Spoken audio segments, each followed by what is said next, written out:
ముందుగా ప్రార్థన చేసుకొని ప్రారంభించుకుందాం. హరి ఓం శ్రీ గురుభ్యో నమః. శుక్లాంబరధరం విష్ణుం శశివర్ణం చతుర్భుజం ప్రసన్నవదనం ధ్యాయేత్ సర్వవిఘ్నోపశాంతయే. గురుర్బ్రహ్మ గురుర్విష్ణుః గురుర్దేవో మహేశ్వరः గురుః సాక్షాత్ పరం బ్రహ్మ తస్మై శ్రీ గురవే నమః. శ్రీరామ రామ రామేతి రమే రామే మనోరమే సహస్రనామ తత్తుల్యం రామనామవరానని.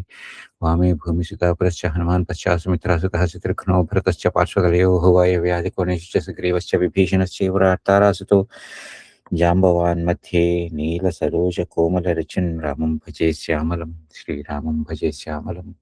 శ్రీరామో రామభద్రశ్చ రామచంద్రశ్చ శాశ్వతः రాజీవలోచన శ్రీమాన్ రాజేంద్రో రఘుపుంగవ కూజంతం రామ రామేతి మధురం మధురాక్షరమారుహ్య కవితాశాఖాం వందే వాల్మీకికోకిలం గోష్పదీకృతవారాసిం మసికీకృతరాక్షసం రామాయణ మహామాల రత్నం వందే అనిలాత్మజం. మనం క్రితం వారంతో ఈ లీలోపాఖ్యానం పూర్తి చేసుకున్నాము. ఆ తర్వాత మనకి కొన్ని రాముల వారికిను వశిష్ఠ మహర్షికి జరిగేటువంటి సంభాషణలు, ఆ సంభాషణలలో జరిగినటువంటి ఆహ్, చర్చోపచర్చలు. అందులో మొట్టమొదటిగా రాములు వారు అడిగిన ప్రశ్న ఏంటి అంటే, ఈ సర్గని జగత్ స్వరూప వర్ణనం అంటారు. ఈ జగత్ స్వరూప వర్ణనం అనేటువంటి సర్గలో రాములు వారు అడిగిన ప్రశ్న ఏంటి అంటే, స్వామి, నేను అన్ జగత్తు అను భ్రాంతి కారణము లేకుండగనే ఎట్లు ప్రభవించుచూ ఉన్నదో మరల వర్ణింపుము. అహం జగదితి భ్రాంతి పరస్మాత్మారణం వినా యథోదేతి తథా బ్రహ్మన్ భూయ కథయ సాధు మే.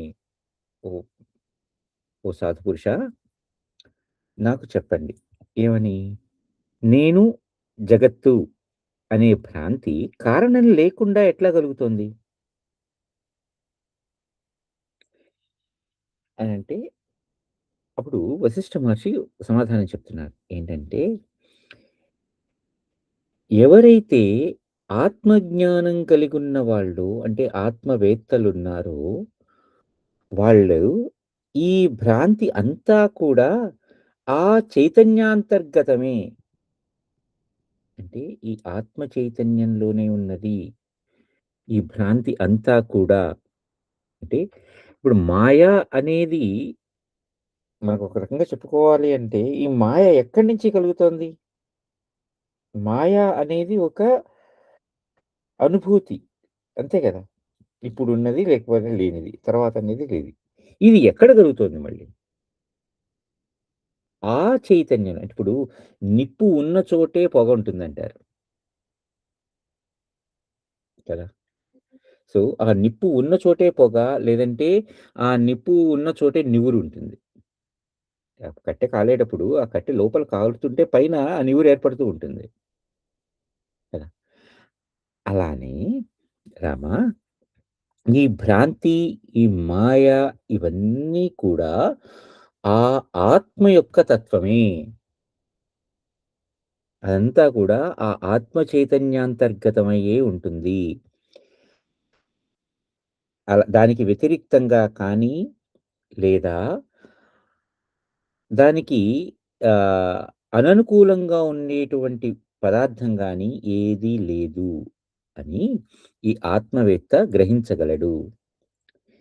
ఈ 3 కాలాలు ఇవన్నీ కూడా అంటే భూత, భవిష్యత్, వర్తమానాలు అనేటువంటి ఈ కాలాలు, అట్లానే ఈ త్రిగుణాలు ఇవన్నీ కూడా మొత్తం కూడా ఆ ఆత్మమయమే. ఇవన్నీ కూడా ఆ ఆత్మ అనేటువంటి పదార్థంనిలో ఉన్నటువంటి ఆ చైతన్యం యొక్క లక్షణాలే. అంటే మాయ అనేది కూడా ఆ చైతన్యం యొక్క లక్షణం. అంటే ఇప్పుడు మాయలోనే ఉన్నాం గదా! అనేటప్పుడు ఆ చైతన్యం యొక్క లక్షణం ఏం చేస్తోంది? మరలా ఆ చైతన్యాన్నే గ్రహించలేకుండా చేస్తోంది కదా! ఇప్పుడు ఇప్పుడు మనం ఇందాక అదే ఉదాహరణ తీసుకున్నాం అనుకోండి. ఒక కట్టె దానికి అది తగలబడుతోంది. అయితే దానికి లోపల నిప్పు ఉన్నది. పైన ఏర్పడిన బూడిద ఈ నిప్పుని కప్పేస్తోంది కదా! అది తెలియక మనం పట్టుకున్నాం. చెయ్యి కాలిపోతుంది. అలానే అక్కడ మాయ ఇప్పుడు ఇదంతా కూడా మాయే అని చెప్పి వదిలేసామనుకోండి, అసలైన విషయం తెలీదు. సో, ఈ మాయ, ఈ భ్రమ ఇవన్నీ కూడా ఆ చైతన్యాంతర్గతమైనటువంటి లక్షణాలే. ఇంకోటి కాదు. ఇవన్నీ కూడా ఆ బ్రహ్మంలోనే నిలిచి ఉన్నాయి. ఇవన్నీ ఆ బ్రహ్మం కంటే వేరు కావు.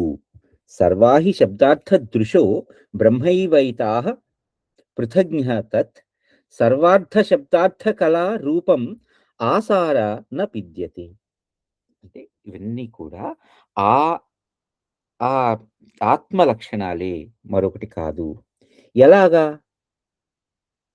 అంటే ఇప్పుడు ఏష ఏవ జగద్రూపం జగద్రూపం తు న ఈశ్వరే హేమైవ కటకాదిత్వం కటకత్వం న హేమని. ఒక బంగారు నగ ఉంది. మనం దాన్ని చూస్తే మనకి అది బంగారమే కనిపిస్తోందా? నగ కనిపిస్తోందా? ఆత్మజ్ఞానికి అది బంగారంలాగా కనిపిస్తుంది. ఆ ఆత్మతత్వం లేకపోతే ఆ ఆత్మ జ్ఞానం లేని వారికి అది నగలాగా కనిపిస్తుంది. కానీ ఆ నగ అనేది ఏదైతే ఉందో అంటే నామరూపాలకుతుగా ఏదైతే ప్రకాశిస్తోందో అది అంతా కూడా ఆ ఆత్మమయమే. నువ్వు తప్పు చూస్తున్నావు. నువ్వు పైనే చూస్తున్నావు. ఆ పైనది కాక దాని లోపలున్న పదార్థాన్ని చూడాలి అని గ్రహించాలి. ఎందుకంటే ఇప్పుడు అదే గదా చెప్పేది. మనం బంగారం షాప్‌కెళ్ళి మనం బంగారం కొంటున్నాం. నగ గాదు. ఎందుకంటే వాడు బంగారానికే వేస్తాడు చార్జెస్. ఆ బంగారానికి వేసి, ఆ బంగారానికి సంబంధించిన తరుగు, గిరుగు అవన్నీ చేసి, ఆ బంగారాన్ని అలా తయారు చేయడానికి వాడు చార్జ్ తీసుకుంటాడు. మనం బంగారం కొనుక్కుంటున్నాం. నగ కాదు గదా! అలానే ఇదంతా కూడా ఆ బంగారమే. అంటే అదంతా కూడా ఆ ఆత్మమయమే. ఆ ఆత్మకే నామరూపాలు అనేటువంటివి ఆపాదించుకుని, మనం దాన్ని అది భ్రాంతిమయం, అది మాయ అని మాట్లాడుకుంటాం. కానీ అసలైన విషయం లోపలికి వెళ్లి చూస్తే అది అంతా కూడా ఆత్మమయమే.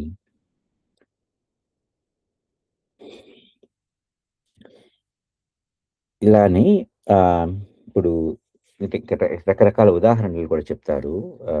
వశిష్ఠ మహర్షి రాముల వారికి ఏమనంటే, ఇప్పుడు నీరుంది.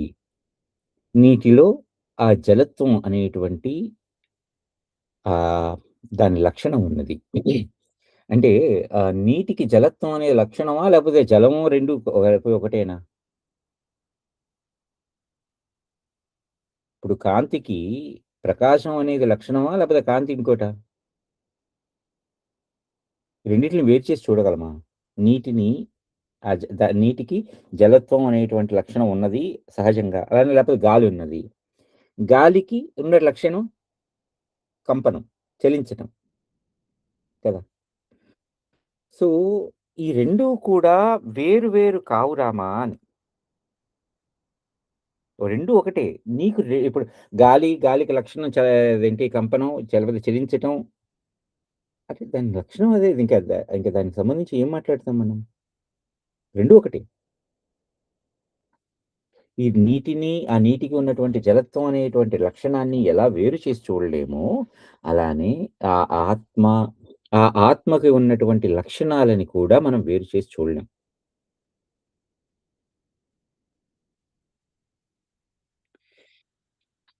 ఇలా ఎవరు ఎట్లు తమ ఆంతరంలో ఈ బ్రహ్మ వస్తువుని గ్రహిస్తూ ఉంటారో, అది వారి పట్ల అది అలానే ప్రతిఫలిస్తూ ఉంటుంది, ప్రతిబింబిస్తూ ఉంటుంది. చిద్బ్రహ్మ యద్యథాయేన బుధ్యతే స్వాత్మనాత్మని తత్తథానుభవతి సర్వం సర్వాంగ శక్తిమత్. ఇది ఆయా విషయాలలో వారికి నువ్వు ఎలా గ్రహిస్తున్నావు? నగని చూసి నగరాన్ని భావిస్తున్నావా? లేకపోతే నగ వెనకాల ఉన్నటువంటి బంగారాన్ని చూసి చూస్తున్నావా? కదా!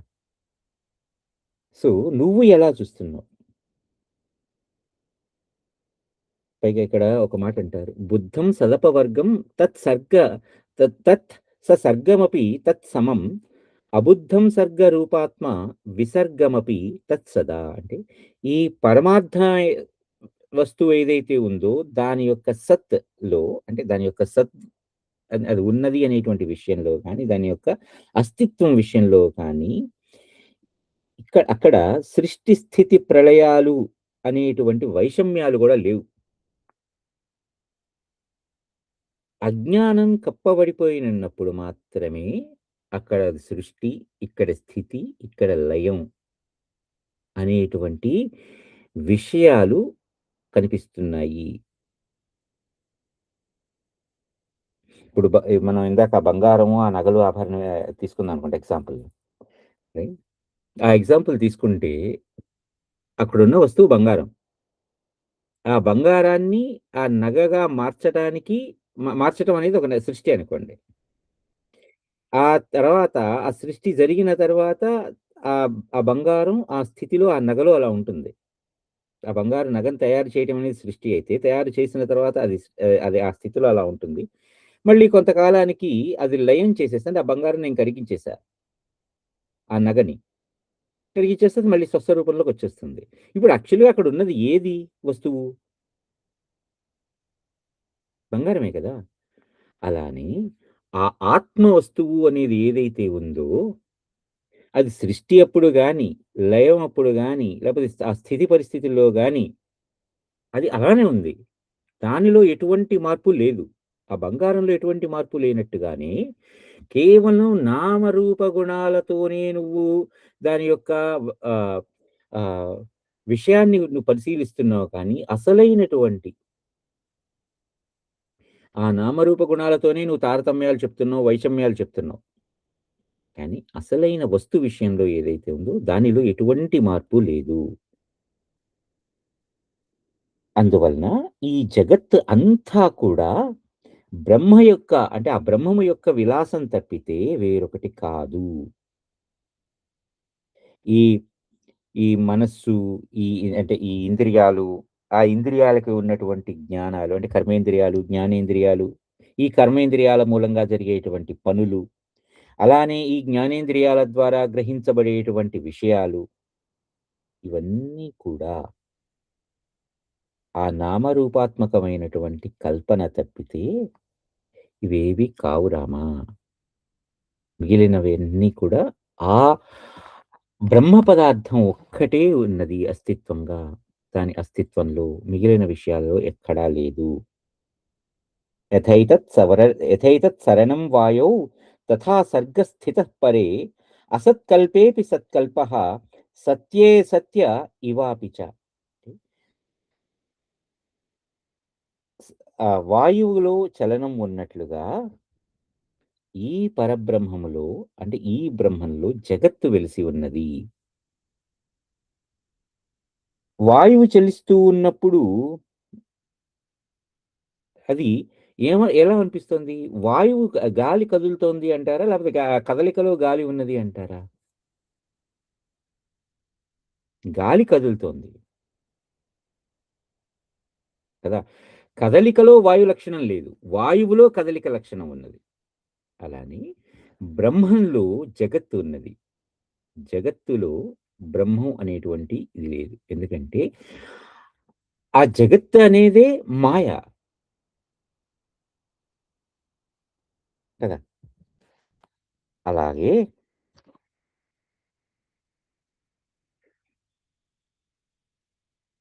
ఎట్టి కారణం లేకుండా ఈ బ్రహ్మము జగద్రూపంలో ప్రకాశిస్తోన్నది. ఈ ప్రకాశం బ్రహ్మం నుండి వేరు కాదు. ఈ వాసనలు, ఈ చిత్తము, ఈ జీవులు, ఇవన్నీ కూడా ఆ బ్రహ్మం నుంచి ఉత్పన్నమైనటువంటి నామరూప గుణాలు మాత్రమే. నామాలు, వాటి యొక్క రూపాలు, వాటి యొక్క గుణాలు అనేవి కేవలం ఆ పరబ్రహ్మం నుంచి ఉత్పత్తి అయినవి మాత్రమే. ఇది నీకు ఎలా రుజువవుతుంది అంటే, కేవలం జ్ఞానాన్ని ఆర్జించటం ద్వారా, జ్ఞానయోగ్యాన్ని బాగా పడేయటం ద్వారా, దాన్ని దృఢాభ్యాసం చేయటం ద్వారా.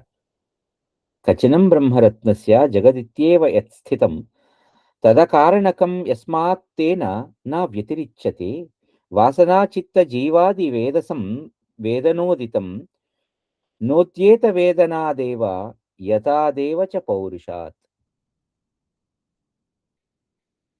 ఓకేనా? ఎట్టి పరిస్థితి ఎక్కడా కూడా ఈ నామరూపాలుగా ఉన్నటువంటి ఈ జగత్తు అదంతా కూడా ఆ పరబ్రహ్మం నుంచి వెలువడినటువంటి విషయాలు తప్పితే ఇవి వేరొకటి కాదు. సర్వాత్మకం, శాంతం, అజం, చిన్మయము అయినటువంటి ఆ బ్రహ్మం నిత్య ప్రకాశకమై ఉంటుంది. అది జనన మరణ రహితం. అది శిలవలే చిద్ఘనమై ఉంటుంది. నాస్తమేతి నచోదేతి క్వచిత్ కించిత్ కదాచన సర్వం శాంతమజం బ్రహ్మ చిద్ఘనం సుశిలాఘనం. దానికి అస్తమయం ఉండదు. అలానే ఉదయం ఉండదు. ఉదయించటం అనేది ఉండదు. ఎందుకంటే దానికి అది ఎల్లప్పుడూ కాలానికి ఆవల ఉంటుంది. అంటే కాలానికి అందకుండా ఉంటుంది. ఇప్పుడు అస్తమయం గాని, ఉదయం అంటే ఏమిటి? ఇప్పుడు ఉదయించి తర్వాత అస్తమించటం అంటే అది కాలానికి సంబంధించింది కదా! అన్ అది అది అంటే కాలానికి అవతల ఉండేటువంటిది. అంటే కాలం దానికి అంటదు. అది ఎల్లప్పుడూ సుస్థిరంగా అలానే ఉంటుంది. పైగా అది అజం. అంటే దానికి జన్మం అంటూ లేదు. పుట్టుక అనేది లేదు. అలానే దానికి మరణం అనేది కూడా లేదు. అంటే పుట్టుకుంటే గదా మరణించటానికి. మరణం ఉంటే మళ్ళీ పుట్టడానికి. ఈ సైకిల్ ఇది.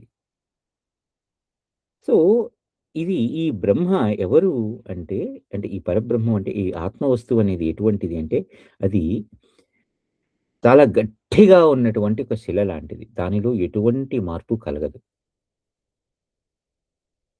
ఓకే.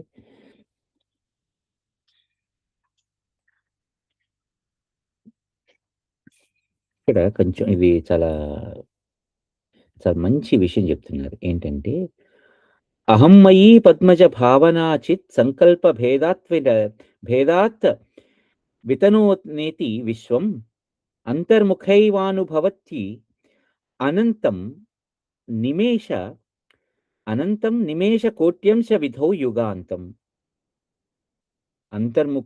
అంతర్ముఖైవానుభవంతి అంటే ఇది ఎట్లాగా అంటే,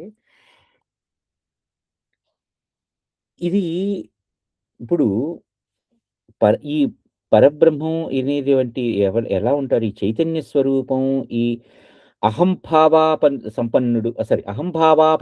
అంటే దానికక్కడ అహంభావం అనేటువంటిది లేదు. అలానే చైతన్యం కలిగినటువంటి ఈ బ్రహ్మం యొక్క భావన అంటే సంకల్పం మాత్రమే, ఆ సంకల్పంలో కలిగినటువంటి భేదాలు మాత్రమే ఈ విశ్వాన్ని ప్రకాశింపజేస్తాయి. అంటే ఈ జగత్తులాగా భాసిల్లుతూ ఉన్నాయి. ఈ భాసిల్లటం ఎలాగా? అంటే ఇది ఎలా ఉంటుంది అంటే, ఇది విష్ణుని సమయంలో, కోట్యంశ సమయంలో ప్రళయాన్ని పొందుతోంది. మరలా ఆ కోట్యాంశ సమయంలో మరలా సృజింపబడుతుంది. ఇదంతా కూడా మాయ యొక్క మహిమ అంట. ఇక్కడది ఎలా అనుకోవాలి అంటే, ఇప్పుడు మనకి ఆహ్, హ్మ్. బ్రహ్మగారి కాలాన్ని లెక్కేస్తున్నాం అనుకోండి. మనకి ఆహ్, ఇప్పుడు 4 మహాయుగాలు. ఈ 4 మహాయుగాలలో 72 మహాయుగాలు గడిస్తే ఒక కల్పం. ఇలా లెక్కలు చెప్తారు గదా! కాలానికి సంబంధించిన లెక్కలు. 72 మహాయుగాలు కలిస్తే ఒక కల్పం అంటారు. అంటే ఈ కల్పం అంతా ఏమిటి? అంటే బ్రహ్మగారికి ఒక రోజు, ఒక పూట. సత్యలోకంలో ఉన్నటువంటి బ్రహ్మగారికి ఇదంతా కూడా ఒక పూట కదా! అలాంటి 100 సంవత్సరాలు బ్రహ్మగారికి 100 సంవత్సరాలు గడిస్తే, అది విష్ణుమూర్తి గారికి ఒక రెప్పపాటు. ఓకేనండి. అంటే అందుకని ఇక్కడ చెప్తున్నారు. ఈ విష్ణుమూర్తి గారి యొక్క నిమేషం అంటే రెప్పపాటు కదా! నిమిషం అంటే రెప్పపాటులో. ఆ రెప్పపాటు సమయంలో ఒక కోటి అంశ ఏదైతే ఉంటుందో అంటే మనం ఇప్పుడు మనం మన లెక్కల ప్రకారం చూసుకుంటే నిమిషం అంటే ఒక క్షణం అనుకుందాం. ఓకే. లేకపోతే ఒక సెకన్ అనుకుందాం. జస్ట్ మన లెక్కల ప్రకారం అందుకోవడానికి. ఆ లెక్కలలో ఒక కోటి అంశ ఎంత ఉంటుందో, ఆ కోటి అంశలు కొన్ని వేల కోట్ల జగాలు ఉత్పత్తి అవుతున్నాయి. అలానే లయించబడుతున్నాయి. ఓకేనండి. అంటే ఆ విష్ణుమూర్తి గారి యొక్క అంటే ఇప్పుడు విష్ణుమూర్తి దీనికి స్థితికారుడు లేకపోతే బ్రహ్మగారు సృష్టికర్త, పరమేశ్వరుడు లయకారకుడు అంటారు గదా! ఈ ఇలాగ ఎలా ఉందిది అంటే ఆ బ్రహ్మగారి యొక్క సారీ ఆ విష్ణుమూర్తి గారి యొక్క రెప్పపాటు కాలంలో ఉన్నటువంటి కోటి అంశము. అంటే ఒక కోటి వంతులో ఈ సృష్టులు అనేకానేకమైనటువంటి సృష్టులు జరిగిపోతూ ఉన్నాయి. అనేకానేకమైనటువంటి సృష్టులు లయించిపోతూ ఉన్నాయి. ఇది ఈ జగత్ స్వరూపం.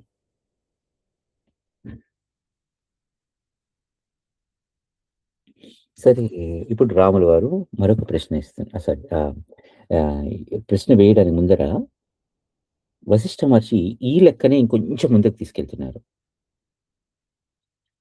ఇది ఒక 5 శ్లోకాలుంటాయి. ఒకసారి అసలు 5 శ్లోకాలు నేను పదవిచ్ఛేదంతోనే చదువుతాను. ఒకసారి మీకు అర్థమైపోతుంది చూడండి. పరమాణు నిమేషాణం లక్షాంశ కలనాస్వపి జగత్కల్ప సహస్రాణి సత్యానీవ విభాంత్యలం తేష్వప్యంతస్తథైవాంతః పరమాణు కణం ప్రతి భ్రాంతిరేవ భ్రాంతిరేవమనంతాహో ఇయమిత్యవభాసతే వహంతీమాః వరాః సత్తాః శాంతాః సర్గపరంపరాః సలిలద్రవతేవాంతః స్ఫుటావర్త వివర్తికా మిథ్యాత్మికైవ సర్గశ్రీర్భవతీహ మహామరౌ తీరద్రుమలతోన్ముక్త పుష్పాలీవ తరంగిణి స్వప్నేంద్రజాలవపుః అవత్స అవత్సంకథేః పురాద్రివత్ సంకల్పవదసత్యైవ భాతి సర్గానుభూతిభూః. ఇక్కడ మనకి పైగా ఇంతకు మునుపు శ్లోకంలో ఏమని చెప్పారు రామ? విష్ణుమూర్తి యొక్క నిమేష కాలంలో కోటి వంతు ఎంతుందో, ఆ కోటి వంతులో కొన్ని కోటానుకోట్ల జగత్తులు సృజింపబడుతున్నాయి, లయింపబడుతున్నాయి అని చెప్పారు గదా! ఇప్పుడు దాని పరిణామాలు పరిమాణాల సంగతిలో చెప్తున్నారు.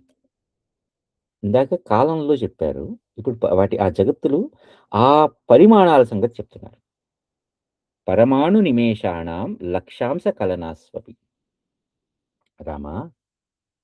ఈ కల్పనా బలంతో ఒక పరమాణువుని 1,00,000 భాగాలుగా విభజించి, మరలా ఆ నిమిషంలో కోటి అంశంలో మరలా 1,00,000 భాగాలుగా ఒనర్చి, వాటి యందు అంటే ఆ కాల దేశకాలమాన పరిస్థితులంటారు గదా! ఆ దేశకాలమాన పరిస్థితుల్లో ఈ జగత్తు వంటి జగత్తులు వేల కొలది కల్పాలు సత్యములైపోయినట్లుగా ప్రతిభాసిస్తుంటాయి. ప్రతిభాసిస్తూ ఉంటే రిఫ్లెక్ట్ అవుతున్నాయి. అంటే యాక్చువల్‌గా లేవవి. కేవలం అది ఒక మిర్రర్ ఇమేజ్ లాగా అలా వచ్చి వెళ్ళిపోతోంది. మరలా ఆ జగత్తుల్లో ఉన్నటువంటి ప్రత్యేక పరమాణువున ఇట్టివే ఉన్నటువంటి జగత్తులు ఇంకా ఇంకా ప్రతిభాసిస్తూ ఉంటాయి. మనం చాలా సార్లు అనుకున్నాం. క్వాంటమ్ మెకానిక్స్ గాని, రైట్? ఈ క్వాంటమ్ థియరీ ఇది ఇంత కూడా ఏదైతే ఉందో, అలానే మనం ఇంకో మాట కూడా చెప్పుకున్నాం. మనం అంతా ఉన్నది ఒక చిన్న పరమాణు కణంలో. అందుకని దీన్ని జగదణువు అని అంటారు అని అనుకున్నాం గదా! ఒకసారి మనం జగదణువు అనేటువంటి మాట్లాడుకుంటే, ఈ జగత్తు అంతా కూడా ఒక చిన్న అణు ప్రమాణంలో ఉన్నది. ఎక్కడి నుంచి, ఎవరి దృష్టికోణంలో? రైట్. ఎవరి దృష్టికోణం నుంచి? అంటే మనం ఇప్పుడు నా దృష్టికోణంలోన, నా దృష్టికోణం చూస్తే ఈ జగత్తంతా అబ్బో! ఎంత పెద్దదో అనిపిస్తుంది. ఈ విశ్వం అంతా ఏదో మొన్ననే అక్కడ లెక్కలు చూసాను. 163 బిలియన్ లైట్ ఇయర్స్ ఈ ఈ ఈ ఉన్నటువంటి మనకి తెలిసినటువంటి ఈ విశ్వం యొక్క రేడియస్. ఇదంతా కూడా అంటే ఈ బ్రహ్మాండం అనేది అనుకుంటే, ఆ అండం అనేటువంటి ఒక షేప్‌లో ఆలోచించుకుంటే, మనం తెలిసినటువంటి విషయంలో ఇది 163 బిలియన్ లైట్ ఇయర్స్ రేడియస్‌లో ఉన్నది అన్నట్టు. ఓకే. మరి ఇది ఇది కేవలం మన లెక్కలు. ఇప్పుడు ఐన్‌స్టీన్ గారి థియరీ ఆఫ్ రిలేటివిటీ ప్రకారం మనం మాట్లాడుకుంటే, ఇదంతా కూడా ఒక సాపేక్షం మాత్రమే. ఒకదానితో పోల్చుకొని మనం చెప్తున్న విషయం. ఆ పోలిక మనతో. మనం పెట్టుకున్నటువంటి మెజర్‌మెంట్స్‌తో. ఓకే. మనం పెట్టుకున్నటువంటి ఈ మెజర్‌మెంట్స్‌లో కాలాలు పెట్టేసుకున్నాం, ఈ దూరాలు పెట్టేసుకున్నాం, వస్తువులు పెట్టేసుకున్నాం, దాని యొక్క పరిణామాలు పెట్టేసుకున్నాం. అన్నీ మనం పెట్టేసుకున్నాం. కానీ ఇప్పుడు మనకి లలితా సహస్రనామాల్లో చెప్తారు కదా! అవతల ఎవరైతే ఉన్నారో, లేకపోతే మనకి గజేంద్ర మోక్షణంలో ఆ ఏనుగు ప్రార్థిస్తుంది కదా! ఈ సృష్టికంతా, ఈ జగత్తుకంతా ఆవల ఎవడు తానై ఒక్కడై ప్రకాశిస్తూ ఉంటాడో, ఇప్పుడు ఆయన దృష్టికోణంలో నుంచి ఆలోచించుకున్నాం అనుకోండి. గజేంద్ర మోక్షణంలో ఆ ఏనుగు ఏమని చెప్తుందో, ఆ ఏనుగు ఎవరినైతే రిఫర్ చేస్తోందో అని పేరు చెప్పట్లేదు. ఎందుకంటే అక్కడ గజేంద్ర మోక్షణం అంతా కూడా పేరుండదక్కడ. విష్ణుమూర్తి అని లేకపోతే ఇంకోళ్ళని పేరుండదు. కాదు విష్ణుమూర్తి నారాయణుడొచ్చాడు అని ఉంటుంది చివర్లో. అంతేగాని అసలెక్కడా గూడా గజేంద్ర మోక్షణంలో ఎక్కడా గూడా ఈ దేవుడు రావాలి, వీడు రావాలి అనేటువంటి ఎక్కడ ఉండదు. సో, మనం అలా మాట్లాడుకుందాం. సో, ఎవడైతే ఈ అవతల తానై ఒక్కడై ప్రకాశిస్తూ ఉంటాడో, వాడి దృష్టికోణంలో జూసుకుంటే, ఈ జగత్తంతా ఒక చిన్న అణువు.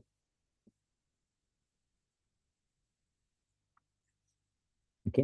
అలా ఈ జగత్తులన్నీ కూడా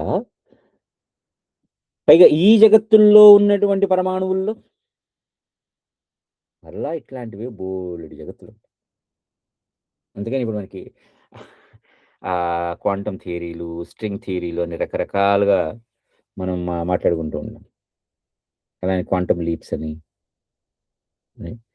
ఇదంతా కూడా ఇదంతా కూడా జగత్కల్ప సహస్రాణి సత్యానీవ విభాంత్యలం తేష్వప్యంతస్తథైవాంతః పరమాణు కణం ప్రతి భ్రాంతిరేవాం భ్రాంతిరేవం అనంతాహు ఇయమిత్యవభాసతే. ఇదంతా కూడా మరలా ఆ భ్రాంతి యొక్క ప్రతిభాస మాత్రమే. ఇన్ని ఇన్ని జగత్తులున్నాయి. ఈ జగత్తుల్లో ఉన్నటువంటి పరమాణువుల్లో మళ్ళీ బోలెడు జగత్తులున్నాయి. మళ్ళీ అలా అనుకున్నప్పుడు ఇంకా ఆ లోతులకు వెళ్తున్న కొద్దీ ఇంకా వస్తున్నాయి. సో, ఇవన్నీ బదులు ఇదంతా ఒక భ్రాంతితో కూడుకున్నటువంటి మిథ్యా జ్ఞానం తప్పితే, దీనికి సంబంధించినటువంటి అసలు విషయం కాదు. ఇదంతా కూడా ఆ ఆత్మ యొక్క లక్షణం మాత్రమే. అంటే మాయ అనేది కూడా ఆ ఆత్మ యొక్క లక్షణమే. పైగా ఇక్కడే మనకి కాలం యొక్క గణన గూడా చెప్తారు. ఏమని? ఈ భూత భవిష్యత్ వర్తమాన జగత్తులు ఇవన్నీ కూడా అంటే భూత భవిష్యత్ వర్తమానం అనేటువంటి ఒక కాల గణన ఏదైతే ఉన్నదో, ఇదంతా గూడా ఒక మిథ్యానుభూతి మాత్రమే. అది ఆ జగత్తుకి సంబంధించినటువంటి కాలగణం. అందుకనే మనం ఇప్పుడు మనకి టైమ్ డైలేషన్ కాన్సెప్ట్స్ అని కానీ, లేకపోతే ఆహ్, ఈ లైట్ ఇయర్స్ అనేటువంటి కాన్సెప్ట్స్ గాని ఎక్కడి నుంచొస్తున్నాయి? ఇదంతా కూడా ఒక రిలేటివ్ మ్యాటర్. కదా! ఒక దానికి సంబంధించి ఒక సాపేక్షతతో కూడినటువంటి విషయం మాత్రం. ఇప్పుడు టైమ్ డైలేషన్ వచ్చింది అంటేనే అక్కడ సాపేక్ష వచ్చేసింది. సాపేక్షతా సిద్ధాంతం వచ్చేసింది. Theory of relativity. భూమి మీద 24 గంటలు గడిస్తే మరొక చోట ఆహ్, ఇప్పుడు ఇప్పుడు ఎందుకు మనం మనం ఉన్నటువంటి ఈ సృష్టిలో, ఈ జగత్తులో, ఈ లెక్కలతోనే పోల్చుకుంటే, ఈ భూమి మీద లెక్కలతో పోల్చుకుంటే, మనకి ఒక ఆహ్, మహాకల్పం ఒక కల్పం అయిపోతే, ఆ కల్పానికి సంబంధించి బ్రహ్మగారికి ఒక పూట అని మనం మాట్లాడుకుంటున్నాం. అంటే అక్కడ అది కాలగణనే. కానీ ఇక్కడ మనకున్నటువంటి కాలం, అక్కడ ఆయన దగ్గర ఉన్నటువంటి కాలానికి తేడా వచ్చేస్తుంది కదా! ఈ సృష్టులన్నీ కూడా మిథ్యా రూపాలు అయ్యి, మానస సంకల్ప బలంతో ఇవన్నీ కూడా అనుభవయోగ్యాలవుతున్నాయి.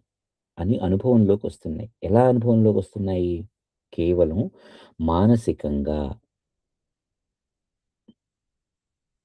అంటే దీన్ని ఎలా ఈ విషయాన్ని ఎలా తెలుసుకోవాలి మానసికంగా అనేది? అంటే ఒక వస్తువు ఉన్నదండి.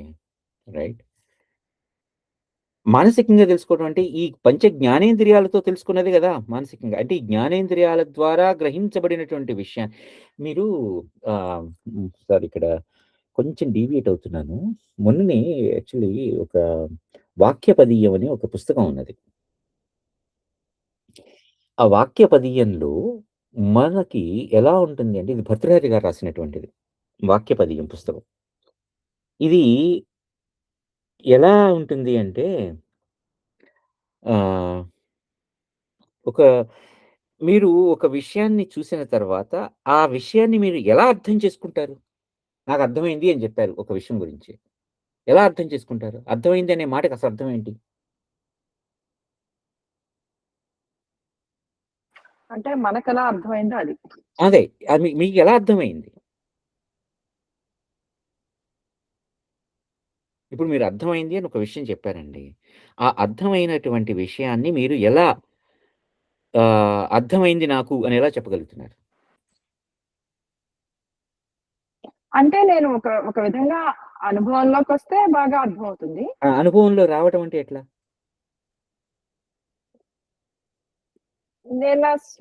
నేను దాన్ని అనుభవించడం. అంటే ఇప్పుడు పంచదార తియ్యగా ఉంటుంది అని ఎవరైనా చెప్పారు అంటే అలాగా నేను తిన్నాక నేను అనుభవించి చెప్తాను. అవును కరెక్టే తియ్యగా కదా! కరెక్ట్. మీకు ఆ అనుభవంలో ఆ రుచి ఇలా ఉంది అనేది ఎక్కడ తెలిసింది మీకు? హ్మ్. నా ఇంద్రియాల వల్ల. ఇంద్రియాల ద్వారా మీరు గ్రహించబడినటువంటి జ్ఞానం మీకు ఎవరో చెప్పారు గదా! పంచదార తియ్యగా ఉంటుందంటే, మీరు ఆ రుచిని అనుభవించి, ఓహో! తీపి అంటే రుచి ఆ! ఇది అని అంటే మీరు దానికి వాళ్ళిలా పేరు పెట్టారు కాబట్టి ఓహో! ఈ ఈ ఈ పేరుకి ఆ! కదా! ఇది అని నేను అనుకుంటాను. ఆ! కదా! ఆ! అలాగే ఏదైనా ఒక వస్తువు ఉన్నది. ఇప్పుడు కొంతమందికి వారి క్షమత ప్రకారం వేడిగా ఉన్నటువంటి వస్తువుని పట్టుకునేటప్పుడు కొంతమంది ఎక్కువ వేడిగా ఉన్నదాన్ని పట్టుకోగలరు. కొంతమంది తక్కువ వేడితోనే అమ్మో! కాలిపోయిందని అంటారు. అలానే రుచి విషయం దగ్గరికొచ్చేటప్పటికి కొంతమంది బాగా కారం తిన్నా గూడా వాళ్ళకంత నషాలానికి అంటదు కారం. కొంతమందికి అసలు పిసరంత కారం వేసినా అమ్మో! అని నాలుక మండిపోయిందో అని చెప్పి వాళ్ళు గట నీళ్ళు తాగేస్తుంటారు. రైట్. ఇదంతా కూడా నాకు అర్థమైంది. లేకపోతే ఈ జ్ఞానేంద్రియాలు అనేది ఎవరో చెబితే గదా! అయితే ఈ అనుభవంలోకి వచ్చింది అనేటువంటి లేకపోతే అర్థమైంది అనేటువంటి విషయం మనకి సపోజ్ ఇప్పుడు మనం ఒకటి మాట్లాడుతున్నానండి. నేనిప్పుడు ఇన్ని విష్ మ మనం ఇంత విషయాలు చర్చించుకుంటున్నాం. మాట్లాడుతున్నాం. ఈ మాటల్లో ఉండేటువంటి అర్థాన్ని నేను గ్రహించగలిగాను అని మీరెలా అనుకోగలరు? అనుకుని దానిని ఒకవేళ రిపీట్ చేయాలి అంటే మీరెలా చేయగలరు? నేను చెప్పిన మాట మీ చెవులకి సోకి, ఆ చెవులకి సోకినటువంటి శబ్దం ఏదైతే ఉందో, ఆ శబ్దం మీ మస్తిష్కంలోకి వెళ్ళి, అక్కడ రిజిస్టర్ అవుతుంది. ఆ రిజిస్టర్ అయితే ఎలా రిజిస్టర్ అవుతుంది?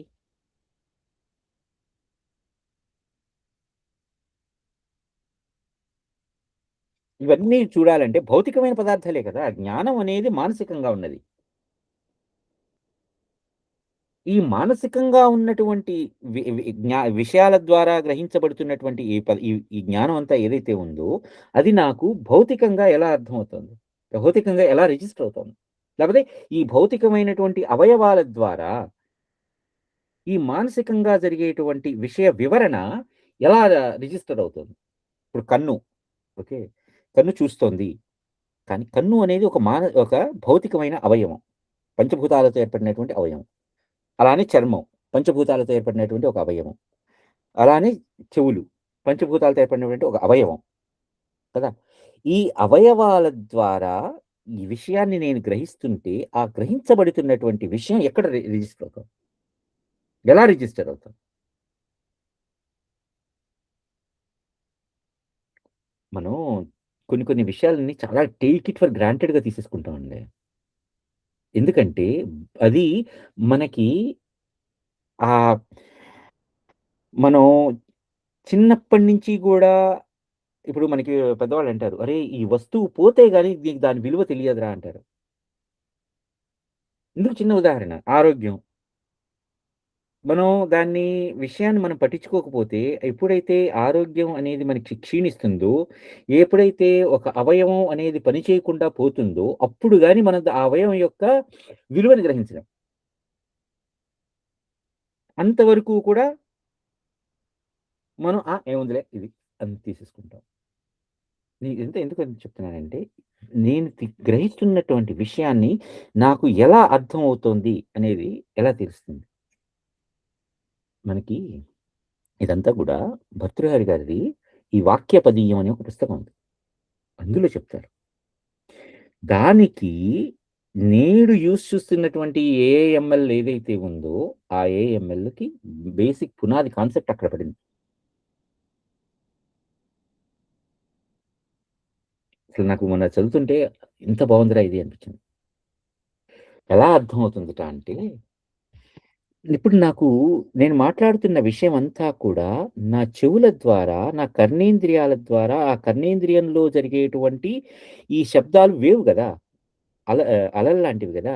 ఈ అలలు వెళ్ళి, ఆ శబ్దానికి సంబంధించినటువంటి ఆ అవయవాన్ని, ఆ లోపల ఉన్నటువంటి కర్ణభేరిని, ఆ పొరని తాకినప్పుడు, ఆ తాకటంలో ఒక స్పెసిఫిక్ వైబ్రేషన్‌తో తాకుతోంది. తాకినప్పుడు ఆ వైబ్రేషన్ ఏం చేస్తోందిట అంటే మెదడుకి సంకేతాలిస్తుంది. మెదడేం చేస్తుంది? దానికి ఒక స్ఫోటం కలిగిస్తుంది. అంటే ఒక పిక్చర్ లాంటిది కలిగింపచేస్తుంది. దాన్ని ఒక స్ఫోటం అంటారు. విస్ఫోటం అంటాం గదా మనం. విస్ఫోటం అంటే అర్థం ఎక్స్‌ప్లోజన్. ఆ విస్ఫోటం లాంటిది నా మస్తిష్కంలో కదులుతుంది. అది జరిగి అక్కడ అది ఆ పిక్చర్ లాగా పిక్చర్ అనేది మళ్ళీ ఏదో బొమ్మలాగా అని కాదండి. ఇక్కడ నేను కేవలం పిక్చర్ అనేది నేనిప్పుడు చూస్తున్న విషయం నాకు అందంగా కనిపిస్తున్నటువంటి ఒక విషయం కొండ మీద చక్కగా జాలువారుగా పడుతున్నటువంటి ఆ జలపాతాలు ఇలాంటివి ఏదైతే ఉందో, ఎప్పుడైతే ఈ మాట మాట్లాడానో నా మెదడు ఏం చేస్తోంది? దానికి ఒక పిక్చర్‌నిచ్చేస్తోంది. కదా! అలానే ఇప్పుడు మీరు తెలియని వ్యక్తితో ఫోన్‌లో సంభాషిస్తున్నారండి. ఆయన గొంతు లేపోతే ఆమె గొంతు లేపోతే ఆ గొంతు ఏదైతే ఉందో చాలా మృదు మధురంగా ఉంది. What will our mind do? అవును. ఒక ఒక ఒక రూపాన్ని అది మనకి చెప్తుంది. ఆ చెప్తుంది రూపాన్ని. కదా! ఆ ఆ! తర్వాత వెళ్లి చూసాక ఆ మనిషి అలా ఉండడు. ఉండడు చాలా ఆశ్చర్యమేస్తుంది. కదా! ఆ! నాకు మీరు చిన్నప్పుడు మన రేడియోలో ప్రాంతీయ వార్తలని వచ్చేవి. చిన్నప్పుడు రేడియో వినేటప్పుడు ప్రాంతీయ వార్తల్లో ఆయన కొప్పుల సుబ్బారావు అని ఒకాయన ఉండేవాడు. హ్మ్. విన్నారా? పేరు గుర్తుందా? ఆయ ఆయన ఆ! చెప్పండి. ఆ! ఆయన కొప్పుల సుబ్బారావు అనేటువంటి ఆయన ఆహ్, గొ గొంతు చాలా గాంభీర్యంగా చాలా వినటానికి ఎంత బావుంటుందో. హ్మ్. అంతే ఆయన ప్రతిరోజు పొద్దున పూట 6:50, 6:50 నుంచి 7 వరకు ఆ 10 నిమిషాలు ప్రాంతీయ వార్తలని చదివేవాడాయన. హ్మ్. అలానే ప్రయాగ రామకృష్ణ అని ఒకాయన ప్రేగ రామకృష్ణ గారు. అవును. హ్మ్. కదా! హ్మ్. ఇలాంటి వాళ్ళు చదువుతుంటే మనకి ఆహ్, ఆ వార్తలు చదువుతున్నప్పుడు ఆ గొంతు ఎంత గాంభీర్యంగా ఉంటుందో, ఆ గాంభీర్యంతో నేను పిక్చర్ ఒకటి ఊహించేసుకునేవాడిని. ఆ తర్వాత ఒకసారి ఆయన చూస్తే ఆయన ఎలా ఉండేవాడంటే సన్నగా, పీలగా ఉండేవాడాయన. మీరు చూసారా? ఆ! ఓకే. ఓకే. అందుకనే అప్పుడు అప్పుడు నాకు ఫస్ట్ షాక్ అక్కడ తగిలింది. ఎందుకంటే నా మైండు అది ఫిక్స్ చేసేసింది. ఆ గొంతు విని, విని, విని ఆ ఆ గొంతుకి అనుగుణంగా నా మైండు ఒక పిక్చర్‌ని డ్రా చేసి పెట్టేసింది నాకు. ఇలా ఉంటాడేమో అని. ఎప్పుడైతే మళ్ళీ ఆ గొంతు వింటానో నాకు ఆ పిక్చర్ ఆ మొహం మీద నా అంటే మొహం అంటే నా కళ్ళమ్మడే ఎదురుగుండా అలా కనిపెట్టిచ్చేది ఉండేది. కనబడుతూ ఉండేది. అలానే 'ప్రయాగ రామకృష్ణ' అలానే మీకు సంస్కృత వార్తలు చదువుతూ ఉంటే మీకు 'బలదేవానంద సాగరః' అని ఒకటి 'సాగరహార' అవునవును. తెలుసు. తెలుసు. హ్మ్. 5 నిమిషాలు ఉండేది ఆ రేడియోలో పొద్దున్నే. 7-7:05 'బలదేవానంద సాగరః' అనుకుంటే సంస్కృతం 5 నిమిషాలు వార్తలొచ్చేవి. అవును. రైట్. ఆ! అదే కాదు. మీరు ఇంకొకటి కూడా చేస్తా. ఇప్పుడు మనం ఎప్పుడో ఒక చిన్నప్పుడు ఒకళ్ళని కలిసాము. హ్మ్. వాళ్ళని ఫోన్‌లో వాళ్ళ గొంతు అలా అలా వింటుంటే మనం ఆళ్ళని అక్కడే ఉండిపోతాం మనం. అంటే కదా! ఆ! వాళ్ళు పెద్దవాళ్ళయ్యారు. వాళ్ళకి అంటే మొహం వడిలింది, తెల్ల జుట్టొచ్చింది, లేకపోతే నుదుటి మీద ముడతలొచ్చాయి. ఇవేవి మనం చూడం. అంటే మళ్ళీ తర్వాత చూసాక అదేంటి నేను అన్నాళ్ళు వాళ్ళని అలాగే ఊహించుకున్నాం అనిపిస్తుంది. ఆ! వాళ్ళ గొంతు మారకపోవడం అంటే. అదండి. సో, బేసిక్‌గా అర్థం అవ్వటం అంటే అది. స్ఫోటం అవ్వటం. ఓకే. ఇదంతా ఎందుకు చెప్తున్నానంటే, ఇక్కడ మనం ఏదైతే విషయాలను గ్రహిస్తున్నామో, ఏదైతే ఈ జ్ఞానేంద్రియాల ద్వారా, ఏదైతే ఈ కర్మేంద్రియాల ద్వారా చేస్తూ, ఆ కర్మేంద్రియాల ద్వారా కలుగుతున్నటువంటి జ్ఞానాన్ని, ఈ జ్ఞానేంద్రియాల ద్వారా గ్రహిస్తూ ఉంటే, ఆ గ్రహణం ఎలా ఉంటుంది అనంటే, ఈ స్ఫోటనంగా జరుగుతుంది. ఇప్పుడు ఇదంతా కూడా ఎక్కడ జరిగిందిరా? నా మానసికంగా జరిగింది. అంటే ఇప్పుడు యాక్చువల్‌గా ఉన్నదా? లేనట్టే గదా! ఎందుకంటే నేను నా మనసులో ఏదైతే ఊహించానో, ఆ ఊహకి తద్భిన్నంగా అనిపిస్తూ ఉంటుంది. కొన్ని కొన్ని సార్లు తద్భిన్నంగా అనిపించొచ్చు. కొన్ని కొన్ని సార్లు అది కరెక్ట్ అవ్వచ్చు కదా! ఇలా ఈ సృష్టులన్నీ కూడా మిథ్యా రూపాలు అయి కూడా సంకల్పంతో మానసికంగా జరిగేటువంటి ఒక ఆ స్ఫోటనంతో నీకు మిథ్యా భ్రాంతిలాగా కనిపిస్తోంది. ఉన్నట్లుగా, భౌతికంగా ఉన్నట్లుగా కనిపిస్తోంది. ఇందాక మనం అర్థమైంది. ఆ 'కొప్పుల సుబ్బారావు' గారి ఉదాహరణే చెప్పుకుంటే, నా మనస్సు ఏదైతే ఊహించిందో, ఆ మనసులో అది భౌతికంగా ఉన్నాడాయన. కానీ తర్వాత చూస్తే వేరుగా ఉండొచ్చు. Of course. కానీ ఆ భౌతికంగా ఉండడం అంటే, ఆ స్వరానికి ఒక ఆకారాన్ని నేనిచ్చేసా కదా! అలా. ఇప్పుడు రాములు వారు మరైతే ఇంకొక ప్రశ్నిస్తారు. అయితే ఏకాత్మకత ఏవం హి జ్ఞాతే సమగ్విచారణ నిర్వికల్పాత్మ విజ్ఞానే పరే జ్ఞానవతాం వర కిమర్థమిహ తిష్టతి దేహస్తత్వవిదామపి దైవేనైవ సమ దైవేనైవ నమాక్రాంత దైవమత్ర చ కిం భవేత్. దైవైనైవ ఇక్కడ అక్షరం తప్పుపడ్డది. సమాక్రాంత. దైవైనైవ సమాక్రాంత దైవం అత్ర చ కిం భవేత్. ఓ జ్ఞానవతాంబర అంటే జ్ఞానంలో శ్రేష్టమైనటువంటి జ్ఞానం కలిగినటువంటి వాడా, ఓ తత్వజ్ఞ. మరి జ్ఞానులకి విచార బలంలో ఏకాత్మ రూపాలు, నిర్వికల్పం అయినటువంటి పరమాత్మ బోధ కలిగిన వారి శరీరము దైవం వలన ఆక్రమింపబడిన దాని వలె ఎట్లు నిలిచియుండునో వారి పట్ల దైవము ఎట్లు ప్రవర్తించును. యాక్చువల్‌గా ఇప్పుడే మనం కొత్త సర్గ ప్రారంభించుకున్నాం అన్నమాట. దీన్ని దైవ శబ్దార్థ నిరూపణం అంటారు. దైవైనైవ సమాక్రాంత దైవం అత్ర చ కిం భవేత్. అసలు దైవం అంటే ఏమిటి? రైట్. వారి శరీరము దైవము వలన ఆక్రమింపబడిన దాని వలె ఎట్లు నిలిచి ఉంటుంది. వారి పట్ల దైవము ఎట్లు వర్తిల్లుతుంది. నాకు చెప్పండి. కిమర్థమిహ తిష్టతి దేహాస్తత్వవిదామపి దైవైనైవ సమాక్రాంత దైవం అత్ర చ కిం భవేత్. ఇప్పుడు అసలు దైవం అనే మాటకు అర్థం. ఇప్పుడు మనకి ఈ పాషాణ మతాలున్నాయి గదా! దైవం అంటే ఏమిటి? దేవుడు అనే మాటకి మిగిలిన మతాలు ఏమని మతం అంటే అభిప్రాయం అనుకున్నాను. Okay. I'm not going into religious concepts. దైవం అంటే యాక్చువల్ మతం అనేది సంస్కృతంలో దానికి అర్థం ఏంటంటే అభిప్రాయం, ఒపీనియన్ కదా! ఏమని చెప్తున్నాయి? ఆయా మతాలలో దైవం అనే మాటకి అర్థం లేకపోతే దేవుడు అనేటువంటి మాటకి అర్థం ఏమిటి? అంటే ఏదో మహిమలు చేసేవాడు. Right. Super natural. Yeah! Murali. అహా! నేనేం మాట్లాడట్లే వింటున్నా. ఓకే. నేను కూడా సృష్టిస్తాడు. తర్వాత వాళ్ళకి డూమ్స్ డే కూడా ఉంది కాబట్టి దాన్ని లయింపజేస్తాడు. అంతవరకే ఉంది వాళ్ళకి.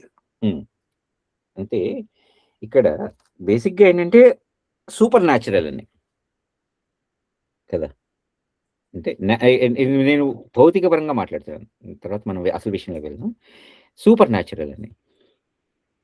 రైట్. అంటే నాకన్నా అధికుడు. నాకన్నా కూడా ఈ ప్రపంచంలో ఉన్న అన్నింటికన్నా కూడా అధికుడు. లేపోతే అన్నింటికన్నా కూడా ఆహ్, ఎక్కువ శక్తి కలిగిన వాడు. కదా! వాళ్ళకి దేవుడు అనేటువంటి మాటకు అర్థం ఏంటంటే పరిశుద్ధాత్మ మహిమ అంటారు. ఈ పరిశుద్ధాత్మ అంటే ఏంటి? అంటే వాళ్ళల్లో ఎటువంటి పాపం లేదు. పాపం అంటే ఏమిటి? రైట్. పాపం అంటే వాళ్ళ దృష్టిలో ఏంటంటే ఒక రైచుయస్ బిహేవియర్. ఒక బిహేవియర్ మాత్రమే. అంటే ఆ రైచుయస్ బిహేవియర్ లేకపోతే వాడు పాపం చేసినట్టు. అంటే ఆ ప్రవర్తన నుంచి తప్పి వెళ్తే వాడు పాపం చేసినట్టు. కదా! మరి అంటే అక్కడ వాళ్ళు ఏది పారామీటర్‌గా పెట్టుకొని దాన్ని వాళ్ళు వీడు దైవం, వీడు మానవుడు అని ఎలా చెప్తున్నారు? అన్నింటికన్నా ఏదో మహిమలు చూపిచ్చేస్తేనో, అన్నింటికన్నా వేరే దానికి ఏదైనా ఇది ఆహ్, అధికుడిని నేను అది ఇది ఇది అని చెప్పుకోవటంలోనో ఎలా? మనదైనటువంటి ఈ సంస్కృతిలో, ఒక మనదైనటువంటి ధర్మంలో దైవం అనేటువంటి మాటకి అర్థం మన భాష ఎంత గొప్పగా చెప్తుందంటే అందుకని వాక్యపద్యం చదవాలి. మళ్ళీ వాక్యపద్యం దగ్గర మనం చదువుతుంటే నాకు చాలా అది చాలా ఎక్సైటింగ్ అనిపించింది. ఎందుకంటే మన భాష విస్తరణ ఏదో మనం చాలా, చాలా తేలిగ్గా తీసేసుకుంటామండి. ఇందాక ఆ స్ఫోటం అనే మాట అది చదువుతున్నప్పుడే నాకు అది ఎంత బాగా చెప్పార్రా అనిపిస్తుందది. అది ఆహ్, దీంట్లో కూడా ఉంది. ఆర్కైవ్స్‌లో ఉంది. ఇంటర్నెట్‌లో. అందుకని ఆ ఇంటర్నెట్ వెర్షనే చదువుతున్నాను నేను. వర్చువల్ పుస్తకం లేదు మనది. అది తెలుగులో పైగా ప్రతి శ్లోకానికి ఆ శ్లోకం కింద భావంతో కూడా ఉంది. ఆ వాక్యపద్యం అనే పుస్తకం. పైగా 3 భాగాలుంటుంది. ఒక భాగమే ఆల్‌మోస్ట్ 600 పేజీలు, 700 పేజీలో ఉంది. ఒక సో, ఎనీవే అది తర్వాత మాట్లాడదాం దాని గురించి. అయితే ఈ దైవం అనే భాష మనకెలా చెప్తుంది అంటే దివ్ దివ్యత్వంతో కూడినటువంటిది. ఎటువంటి దివ్యత్వం? మరి ఇప్పుడు దివ్యత్వం అంటే అది కూడా ఒక రిలేటివ్ టెర్మినాలజీనే కదా! దేనితో పోల్చితే దివ్యత్వం? పోలిక చెప్తున్నా నేను. దేనితో పోల్చితే దివ్యత్వం? కదా! ఇప్పుడు నాలో అని కాదు. ఇప్పుడు మనలో ఎవరికో ఒకళ్ళకి సాయం చేయాలి అనేటువంటి గుణం ఉంటుందండి. ఓకే. ఆ సాయం అంటే పక్కనున్న వాళ్ళ యొక్క బాధని మనది అని మనం భావించి, వాడికి కాస్తో కూస్తో మన చేతనైనటువంటి సహాయం చేయగలగటం అనేటువంటిది ఒక లక్షణం ఉంటుంది. ఇది నాలో ఇప్పుడు మనకి మహాభారతంలో రంతిదేవుడి కథ ఉంటుంది. శివచక్రవర్తి కథ ఉంటుంది. అలానే ఇంకా రామాయణం అంతా పూర్తిగా రాముల వారే కదా! అందులో ఆయా కథలలో ఆయా పాత్రలకి ఎటువంటి లక్షణాన్ని ఆపాదించారు. ఇప్పుడు 'శిబి చక్రవర్తి' ఉంటే ఒక చిన్న ప్రాణి కోసం రైట్? ఆయన తన తొడని కోసిచ్చేస్తారు. కోసిచ్చినా కూడా అది ఆ గ్రద్ద ఏమైతే అడుగుతుందో, ఆ పావురం యొక్క బరువుతో ఉన్నటువంటి మాంసాన్ని నాకివ్వు అని అడిగితే, అక్కడ గ్రద్దది కూడా ఆహారం గదా! దానికి ఆహారం కావాల్సిందే. కాబట్టి అక్కడ ఆ గ్రద్దది కూడా తప్పు లేదు. సరే ఆ పావురం యొక్క మాంసం కాసివ్వాలంటే ఆ పావురాన్ని ఒక తూనికలో ఒక దాంట్లో పెట్టి ఈయన తన తొడ మాంసం కోసి పెడుతూ ఉంటే అంతా తొగకపోతే ఈయన తనంతట తానుగా వెళ్లి కూర్చుంటాడు. శివ చక్రవర్తి. అంటే ఒక చిన్న ప్రాణం కోసం మళ్ళీ చిన్న ప్రాణం అంటే అది ప్రాణం అనేది చిన్నదా? పెద్దదా? అని ప్రాణి అనుకుందాం. జీవం దేహం ప్రకారం మనం చూద్దాం. రైట్? ఈ వెళ్ళింది ఆయన తనని తాను అర్పించేసుకొని, "నువ్వు నన్ను తినేసేయి పర్వాలా. కానీ దాన్నొదిలేసేయి. దానికి రక్షిస్తా అని మాటిచ్చా నేను." అంటే నాకింకటి ఇంకో పాయింట్ అనిపిస్తుంది. ఆ పూటకి మాత్రమే ఆ గ్రద్దకి ఆకలేసినప్పుడు ఈయన తను తాను అర్పించుకుంటాడు. మరుసటి పూటకి ఆ గ్రద్దకి ఆకలేస్తే మళ్ళీ ఆ పావురాన్ని తినదా? ఆ పావురం వెనకాల పడితే ఆ పావురం ఇంకోళ్ళ దగ్గరికెళ్ళి అడుగుతుందా? అంటే ఈయన దాన్ని రక్షిస్తా అని మాటిచ్చారు కాబట్టి. అదేనండి. అదే చెప్తున్నా. అంటే ఆ పూటకి అంటే ఆ విచక్షణ ఆయనకుంది. కానీ ఆ పూటకి అంటే నేను బ్రతికి ఉండంగా దానికి ఎటువంటి అపకారం జరగకూడదు. కాబట్టి నేనెళ్లి కూర్చుంటా. నన్ను తినేసేయి. నేను చచ్చిపోయిన తర్వాత దాని ఇష్టం. నీ ఆకలి ఇంకా అప్పటికి కూడా ఆకలి తీరలేదా? నేనుండను. దాని సంగతి దాన్ని కాపాడలేను. నువ్వేం చేస్తావో చేసుకో. కానీ నేనున్నంత సేపు అంటే ఆ గుణం ఏదైతే ఉందో అది ఆ పరోపకారమైనటువంటి గుణం ఏదైతే ఉందో అది దివ్యమైనటువంటిది. పవిత్రమైనటువంటిది. ఎందుకు పవిత్రం? ఇప్పుడు మళ్ళీ మళ్ళీ మనం అడగొచ్చు. దేనితో పోల్చి పవిత్రం అని చెప్తున్నావు? కదా! ఇప్పుడు అది పవిత్రం అని నీకెవరు చెప్పారు? అది దివ్యమైనటువంటిది లేకపోతే దానికి మించిన గుణం ఇది లేదు అని నీకెవరు చెప్పారు? అంటే మిగిలిన ఆ సమయంలో మిగిలినటువంటి సమాజంలో ఉన్నటువంటి మిగిలినటువంటి జీవుల కన్నా కూడా పరోపకారం అనేటువంటి విషయంలో ఈయన ఒక మెట్టు ఎక్కున్నాడు కాబట్టి ఇది అది సారీ ఎక్కువ ఉన్నారు కాబట్టి ఈయనకి ఆ పరోపకార గుణంలో ఎక్కువ ఉంది కాబట్టి దాన్ని దివ్యమైనటువంటిది. రైట్? అంటే ఒక మెజర్‌మెంట్‌తో. అలా ఒక ఒక స్కేల్ పెట్టి దాన్ని మెజర్ చేసి దీనికంటే ఎక్కువుంటే అని మనం చెప్తున్నాం. అంటే ఇప్పుడు నాలో పక్కనోడు ఎవడో ఉన్నాడు. వాడికో రూపాయి గుణం దానం చేసే గుణం ఉంది. వాడి యొక్క కష్టాన్ని నేను అనుభవించగలిగినా, లేకపోతే నేను ఫీల్ అవ్వగలిగినా, కానీ నా శక్తి ఇంతే ఉంది అని ఒక రూపాయి ఉంది. నేను రూపాయే ఇచ్చేస్తా. కానీ ఇంకొకళ్ళున్నారు. వాడు రూ. 100 ఇచ్చేయగలడు. వాడి దగ్గర శక్తి లేదు.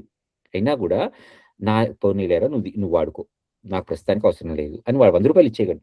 నేను ఇవ్వగలిగిన స్థితిలో ఉన్నా గూడా నేను ఒక రూపాయి ఇస్తా. వాడు నాలాంటి స్థితిలో ఉన్నా గూడా రూ. 100 ఇవ్వచ్చు. అక్కడ మెజర్‌మెంట్ తేడా వస్తుంది. ఇద్దరం ఒకే స్థితిలో ఉన్నాం. కానీ నాలో ఆ గుణం రూపాయికే ఆగిపోయింది. వాడికి రూ. 100కెళ్ళింది. సో, అంటే ఈ అనేటువంటి ఆ దివ్యమైనటువంటి ఒక లక్షణం ఏదైతే ఉందో ఎక్కువ దివ్యం అంటే ఒక రకంగా ఎక్కువ. ఆ లక్షణంతో కూడుకున్నటువంటిది కాబట్టి అది దైవుడు. అది దైవం. అనేటువంటి లక్షణంతో అంటే దేనితో మెజర్ చేసినా కూడా అన్నింటికన్నా మించి దాన్ని మించిది ఇంకోటి, దీన్ని మించిది ఇంకోటి. మించినది దైవం. దేనితో మించినది? నువ్వు దేనితో పోల్చుకుంటావో అంటే ఒక మెట్టెక్కి, ఇంకో మెట్టెక్కి, ఇంకో మెట్టెక్కి ఇప్పుడు మన తిరుపతి కొండ ఎక్కుతామండి. అందులో 3500 మెట్లో 4000 లేకపోతే 5000 మెట్లో ఉంటాయి. ఆ మెట్లు ఎక్కేటప్పుడు మొదటి మెట్టు ఎక్కకుండా నేను రెండో మెట్టు ఎక్కగలనా? కదా! స్టెప్ వైస్ ఒక్కొక్క మెట్టు ఎక్కుతూ వెళ్తా. అలా అని చెప్పి నేను నా పూర్వం ఎక్కిన మెట్టు నీచమైంది. నేను ప్రస్తుతం పైకెక్కుతున్న మెట్టే పెద్దది అని మాట్లాడగలనా? మంచిదని చెప్పగలనా?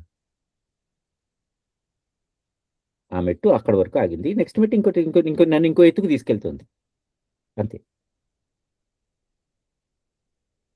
సో, దే అది దివ్యమైనటువంటి లక్షణం. సో, ఇప్పుడు ఆ దైవత్వం, లేకపోతే దేవుడు, ఆ దివ్యత్వం ఇవన్నీ కూడా ఎక్కడ నిరూపించబడుతున్నాయి? ఎక్కడ మీరు అనుభవించారు? ఇది దివ్యమైనటువంటి లక్షణం. ఇది దైవత్వంతో కూడినటువంటి లక్షణం అని ఎక్కడ అనుభవించారు మీరు?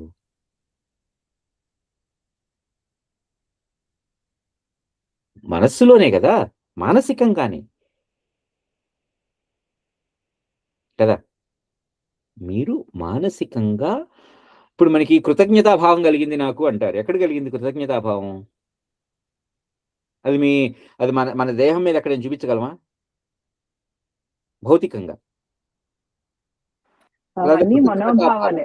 ఏదండి? మనోభావాలే అవన్నీ. అంతే గదా! కృతజ్ఞతా భావం గాని, కృతజ్ఞతా భావం గాని, లేకపోతే దైవత్వం అని గాని, రాక్షసత్వం అని గాని రాక్షసత్వం అంటే ఏముంది? ఇప్పుడు దాన్ని పోల్చుకుంటే ఎవరిలో ఎక్కువ కఠినత్వం, అదే క్రూరత్వం ఉంటాయో వాడు రాక్షసుడు. లేకపోతే అవతల వాడికి మంచి చేయాలనే సంకల్పం ఉంటే ఇది పేర్లు పెట్టుకున్నాం మనం. కేవలం ఆ గుణాలని గుణ విభజన కోసం మాత్రమే పెట్టుకున్నాం మనం. కానీ ఇవన్నీ ఎక్కడున్నాయి? ఆ గు ఆ గుణాల లక్షణాలతో కూడుకున్నటువంటి వాడు దేవుడు. ఆ గుణాల లక్షణాలు తక్కువగా ఉండి వాడు అవతలాడికి అపకారం చేయాలి, వాడిని హింసించాలి అనేటువంటి క్రూరత్వంతో కూడుకున్నవాడు రాక్షసుడు. క్రూరుడు యాక్చువల్‌గా అసలు రాక్షసుడు అనే మాటకు అర్థం వేరే ఉంటుంది. రక్షో గుణం కలిగి ఉన్నవాడు రాక్షసుడు బేసిక్‌గా. అది తర్వాత వస్తుంది. మనం ఎప్పుడే మాట్లాడుకుందాం. క్రూరుడు అనుకుందాం అక్కడ. దేవుడు క్రూరుడు. సో, ఇప్పుడు రాములు వారు అడిగిన ప్రశ్న ఏంటి? జ్ఞానులకి విచార బలంలో ఏకాత్మ రూపకాలు, నిర్వికల్పము అయినటువంటి పరమాత్మ బోధ కలిగితే, మరి వారి శరీరం దైవం వలన ఆక్రమింపబడిన దాని వల్ల ఎలా నిలిచి ఉంటుంది? వారి పట్ల దైవం ఎట్లా ప్రవర్తిస్తుంది? అంటే ఇప్పుడు దైవం అనేటువంటిది ఏది? ఒక మానసికమైనటువంటి లక్షణం. మానసికమైనటువంటి ఒక గుణం. ఆ గుణం ఎవరిలో ఉన్నది? ఎవరిలో ఉంటే వాడు దేవుడు. సో, మనదైనటువంటి జ్ఞానం ఏం చెప్తుందంటే, నువ్వు దేవుడివే. నేను దేవుడిని. దైవత్వం అంటే ఇంతే. ఎవడో ఎక్కడో ఉండి పైనుంచి దిగొచ్చి మన కోసం ఏదో చేసేసి, ఏదో వరాలిచ్చేసి, లేపోతే ఏదో శాపాలు పెట్టేసి ఏమి ఉండదు నాన్న.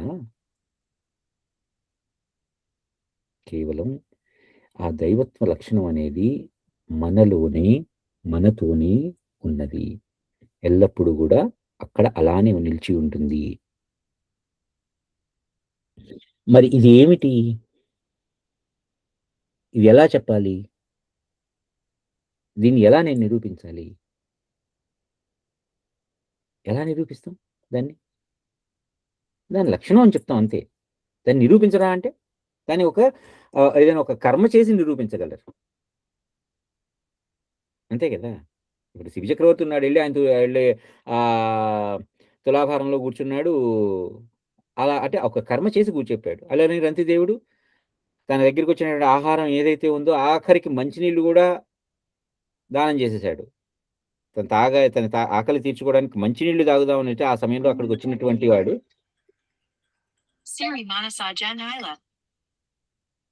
రైట్. ఆ ఆకలిని వాళ్ళకలా తీర్చేసాడు రంతిదేవుడు. అంటే ఇదంతా కూడా ఒక ఆ లక్షణాన్ని ఒక కర్మ ద్వారా చూపిస్తున్నారు. అంతే. మరి ఆ లక్షణం ఇది అని ఎలా చూపించగలరు అంటే కర్మ ద్వారా, భౌతికంగా చూపించాలి కర్మ. మరి ఆ లక్షణం దాన్ని ఎలాగా నిరూపిస్తారు అంటే దానికి మన వాళ్ళు పెట్టిన పేరేంటంటే నియతి. ఇప్పుడు మనం హిందీలో చాలాసార్లు తెరే నియత్ ఖరాబ్ హై అంటారు కదా, హిందీలో కాదు, ఉర్దూ భాషలో అదే మాట నియత్ అనేది. యాక్చువల్గా అది కూడా సంస్కృతం, నియతి అనేది సంస్కృతం మాట, వాళ్ళు నియత్ నియత్ అంటారు. తెరే నియత్ హీ ఖరాబ్ హై అంటారు, లేకపోతే తెరి నియత్ అచ్చా హై, ఇది మాట్లాడతారు. ఇందాక మోడీ గారు కూడా కాంగ్రెస్ అదే తిట్టాడు. నువ్వు అన్నారా? చూసావా? నేను వినలేదు. వాళ్ళ నియత్తు బాగాలేదని తిట్టాడు. అదే నేను ఇంకా వినలా.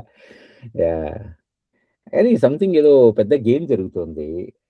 I think what ever happened yesterday with respect to that women reservation bill, I feel like ఏదో ఇంకా పెద్దది ప్లాన్ చేస్తున్నారు. It's part of that game అనిపించింది నాకు. అంతే, అంతకు మించి ఇంకోటి ఏం కాదు. ఇది ఒక రకంగా చూడాలంటే మోడీ గారి నీతి కూడా అలానే ఉంటుంది. వెనకాల ఏదో ప్లాన్ చేసి, ఆ ప్లాన్ చేసిన దాని ప్రకారం ఇక్కడ తీసుకొచ్చి ఉంటాయి. ఇది ఇది ఫస్ట్ స్టెప్. లేకపోతే ఇప్పుడు చెస్ ఉంటుంది, చెస్ గేమ్ లో 64 గళ్ళలో ఏ ఏ ఏ ఏ పాన్ ఎటువైపు మూవ్ అవుతుంది, ఎట్లా మూవ్ అవుతుంది అనేది ఆడేవాడి యొక్క నియతి మీద డిపెండ్ అయి ఉంటుంది. రైట్, ఇది కూడా అంతే. Strategy basic. ఆ స్ట్రాటజీ ఏదో తెలియదు. బట్ మళ్ళీ సైడ్ ట్రాక్ కొంచెం ఇటువైపు వచ్చేద్దాం. సో బేసిక్గా ఏంటంటే అది నియతి, దాని యొక్క లక్షణం, దాని యొక్క నియతి. సో వశిష్ఠ మహర్షి చెప్తున్నమాట అది. అస్తీహ నియతి బ్రాహ్మీ చిచ్చక్తి స్పందస్వరూపిణి, అస్తీహ నియతిర్బ్రాహ్మీ చిచ్చక్తి స్పందరూపిణి, అవశ్య భవితవ్యైక్య సత్తా సకల కల్పంగా, ఆది సర్గేహి నియతి భావ వైచిత్ర్యమక్షయం, అనేనేత్థం సదా భావ్యం ఇతి సంపద్యతే పరం. మహాసత్తేతి కథిత మహాచితిరితి స్మృత, మహాశక్తిరితి ఖ్యాత మహాదృష్టిరితి స్థిత, మహాక్రియేతి గదిత మహోద్భవ ఇతి స్మృత, మహాస్పంద ఇతి ప్రౌఢ మహాత్మైకత యోదిత, తృణానీవ జగంత్యేవం ఇతి దైత్యాః సురా ఇతి నాగా ఇతి నగా ఇత్యాకల్పం కృతాస్థితి. ఇదంతా కూడా ఆ నియతితోనే జరుగుతుంది. ఓకేనండి. ఇది ఎందుకంటే ఇప్పుడు ఆఖరికి మనకి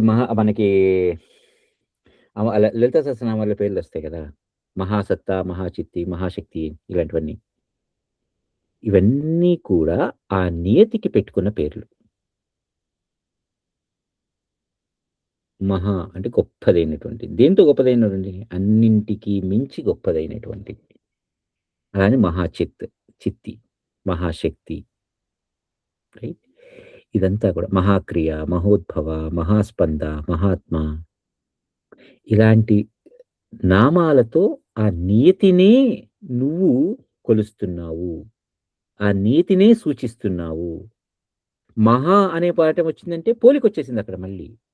ఒక దేనితో మించి, దేనితో అది మహా, దేనితో పోలిస్తే నువ్వు దేనితోనే పోల్చుకో, దానన్నింటికి మించినది ఇది. ఈ నియతి యొక్క బలంతోనే ఈ బ్రహ్మ జగత్ సమూహాలు ఇవన్నీ కూడా సృష్టి జరుగుతోంది, వాటి యొక్క ఆ స్థితి మెదులుతోంది, వాటి యొక్క లయం కూడా జరిగిపోతుంది. ఓకే. ఈ మనకి అనుకున్నాం విరించి అనే మాటకి అర్థం కూడా ఒకసారి, ఎందుకంటే ఇక్కడ ఆ శ్లోకం వస్తుంది. విరించాధ్యాత్మభీ బుద్ధై బోధాయా విదితాత్మితం, బ్రహ్మాత్మైవ సా నియతి సర్గోయమితి కథ్యతే. ఆ బ్రహ్మ ఇప్పుడు విరించి అనే మాట కనుక పూర్వంతో ఉన్నటువంటి జ్ఞానంతో మరలా సృష్టి చేసేవాడు ఇది విరించి. సో ఈ విరించి అనేటువంటి ఈ బ్రహ్మగారు వీళ్ళందరూ కూడా ఈ సృష్టి అంటే మళ్ళీ వీళ్ళందరూ అంటే మళ్ళీ ఎక్కడో లేరు, అదంతా కూడా ఆ నియతి యొక్క లక్షణం. అంటే ఈ ఆత్మ నియతి ఈ రెండు వేరువేరా రెండు ఒకటే మాట. ఎందుకంటే ఇప్పుడు నీటికి జలత్వ రూపం ఎలా ఉందో, వాయువుకి స్పందన రూపం ఎలా ఉందో, ఆత్మ నియతి ఒకటే. రెండు వేరు చేయలేం. ఇప్పుడు సూర్యుడి దగ్గర కాంతి ఉంది. ఇప్పుడు సూర్యుడిని, కాంతిని మనం వేరు చేసి ఇప్పుడు చూడగలమా? అలానే ఆత్మ నియతి. అంటే ఆ ఆత్మ యొక్క లక్షణం నియతి. దాన్ని ఎలా అయినా పిలుచుకో.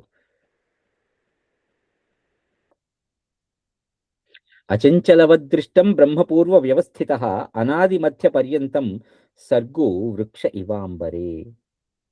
ఇది అజ్ఞుల దృష్టి అందే, అంటే తెలియని వాళ్ళ దృష్టిలోనే ఈ సృష్టి, ఈ స్థితి, ఈ లయం, ఈ ఆకాశం, ఈ వృక్షాలు, ఈ ఆ ఆ ఆది మధ్యాంతాలు, ఇలాంటివన్నీ కూడా ఆ అజ్ఞుల దృష్టిలో, అంటే తెలియని వాళ్ళ దృష్టిలో, తెలిసిన వాళ్ళ దృష్టిలో ఇదంతా కూడా ఆ ఆత్మ యొక్క స్వరూపంలోనే నిలిచి ఉన్నది, బ్రహ్మంలోనే నిలిచి ఉన్నది. ఏషా దైవమితి ప్రోక్త సర్వం సకల కాలగం పదార్థమలమాక్రమ్య శుద్ధ చిదితి సంస్థిత. ఈ నియతిని ఏషా దైవం ఇతి ప్రోక్త, ఈ నియతిని దైవం అని అంటారు. ఇది ప్రోక్త, ఇదే ఇదే సర్వకాల సర్వవ్యాప్తి అయి ఉంటుంది. పైగా ఇది అన్ని పదార్థాలని ఆక్రమించుకుని ఉంటుంది. అంటే పదార్థాలు బయట ఉంటే ఆక్రమించడం కాదు. ఎందుకంటే ఈ పదార్థాలన్నింటిలోనూ అదే నిండి ఉన్నది. అంటే ఈ పదార్థాలన్నీ కూడా అందులోనే ఉన్నాయని. పైగా ఇది శుద్ధ చిత్ ఇది సంస్థిత. ఇదే శుద్ధమైనటువంటిది, చిద్రూపమైనటువంటిది అయి ఉన్నది. పైగా ఇక్కడ మనకి ఒక చాలా గొప్పదైనటువంటి అద్వైత సిద్ధాంతంతో కూడుకున్నటువంటిది ఒక శ్లోకం వస్తుంది. ఒక మాట అంటారు వశిష్ఠ మహర్షి.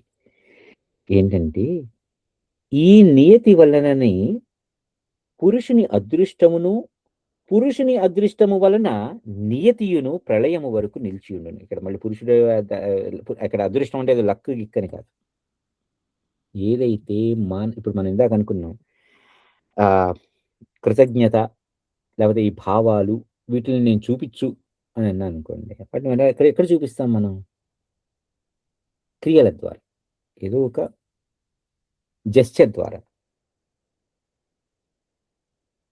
కదా. అంతేగాని దానికి ఇది రూపం అని మనం ఎక్కడ చూపించగలమా?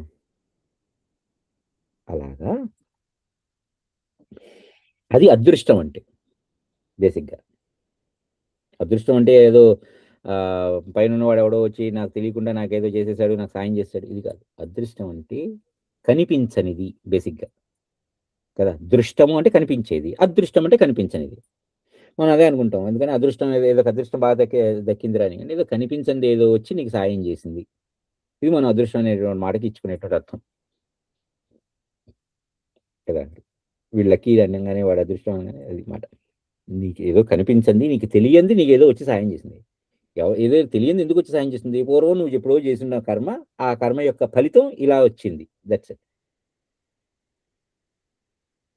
ఎవరో ఒకళ్ళు వచ్చి సాయం చేసి ఉంటారు. అయితే ఇదంతా కూడా ఎక్కడి నుంచి వచ్చింది మళ్ళీ? అవతల వాడికైనా సాయం చేయాలనే లక్షణం ఎక్కడి నుంచి వచ్చింది? అది వాడి నియతి కదా. అలా ఈ నియతి లేకపోతే ఆ లక్షణం, ఆ పురుషుడు అంటే ఇక్కడ ఆత్మ పదార్థం అని అర్థం. పురమునందు ఉన్నవాడు కదా పురుషుడు అని. ఆ పురుషుడి యొక్క లక్షణం ఇది రెండు వేరు వేరు కాదు రామా. ఈ నియతి వలననే అనయా పౌరుషీ సత్తా సత్తాస్యాహ పౌరుషేణ చ లక్ష్యతే భువనం యావత్ ద్వా ఏకాత్మతైవ హి. ఇవి రెండు వేరు వేరు కావు, ఇవి రెండు ఏకాత్మమే, ఏకంగే. ఇవి యావద్వే ఏకాత్మతయైవ హి లక్ష్యతే భువనం యావద్వే ఏకాత్మతయేవ హి. ఈ సంస్థ రెండు గారు ఒక క్వశ్చన్ సంస్థ గారు. చెప్పండి. నేను కూడా కొంచెం కన్ఫ్యూజ్ అయిపోయా. సో ఇప్పుడు సూర్యుడు ఉన్నాడు, సూర్యుడు యాజ్ అన్ ఆబ్జెక్ట్ ఉన్నాడు, అలాగే సూర్యుడు ఒక మోషన్ లో తిరుగుతూ ఉన్నాడు, పొద్దున్న వస్తాడు రాత్రి వెళ్తాడు, పొద్దున్న వస్తాడు రాత్రి సాయంత్రం వెళ్ళిపోతాడు కదా, ఇది నియతి కదా. ఇక్కడ రెండు నియమాలు ఉన్నాయి, ఒకటి ట్రావెల్ చేయడం అనే నియమం ఉంది, రెండోది యాజ్ అన్ ఆబ్జెక్ట్ సూర్యుడు ఉన్నాడు. సో నువ్వు మాట్లాడేది నియతి ఇదేనా, లేకపోతే టోటల్ డిఫరెంటా? ఆ వస్తువు యొక్క లక్షణం ఏంటి? ఏ వస్తువు? కాంతిని వెదజల్లడం అనేది ఆ వస్తువు లక్షణం. అవును కదా. అది ఇంకోటి వేసుకో, అది 3. ఎందుకంటే సూర్యుడు యాజ్ అన్ ఆబ్జెక్ట్, ఆయన సూర్యుడు కాంతిని వెదజల్లడం ఆయన కావాలని చేస్తున్నాడో ఎందుకు చేస్తున్నాడో తెలియదు, కానీ ఆబ్జెక్ట్ అయితే ఉంది, షేప్ ఉంది, ఆ షేప్ కి లైట్ ఉంది, అలాగే ఆ షేప్ కి ట్రావెల్ చేయడం అనే లక్షణం కూడా ఉంది. అది 3 జరుగుతున్నాయి, అక్కడ 3 పనులు జరుగుతున్నాయి. సో ఈ 3 నియమాలు, ఆ 3 నువ్వు మూడింటిని కలిపి నియతి అని పిలుస్తున్నారా? ఇప్పుడు మనం ఇక్కడ సూర్యుడు, ఆ సూర్యుని యొక్క చలనం, ఆ సూర్యుని యొక్క కాంతి, ఆ సూర్యుని యొక్క ఉష్ణం, ఈ 3 లక్షణాలు తీసుకుంది. రైట్. ఇప్పుడు ఆ సూర్యునిలో నుంచి ఒక గుణం తీసేయి, నీ ఇష్టం వచ్చిన గుణం తీసేయి. సరే, వేడి తీసేద్దాం. నువ్వు ఇంకా ఆ సూర్యుడు అని పిలుస్తావా? వేడి తీస్తే కూడా మనం పేరు పెట్టడానికి మనం ఏమైనా పెట్టుకోవచ్చు.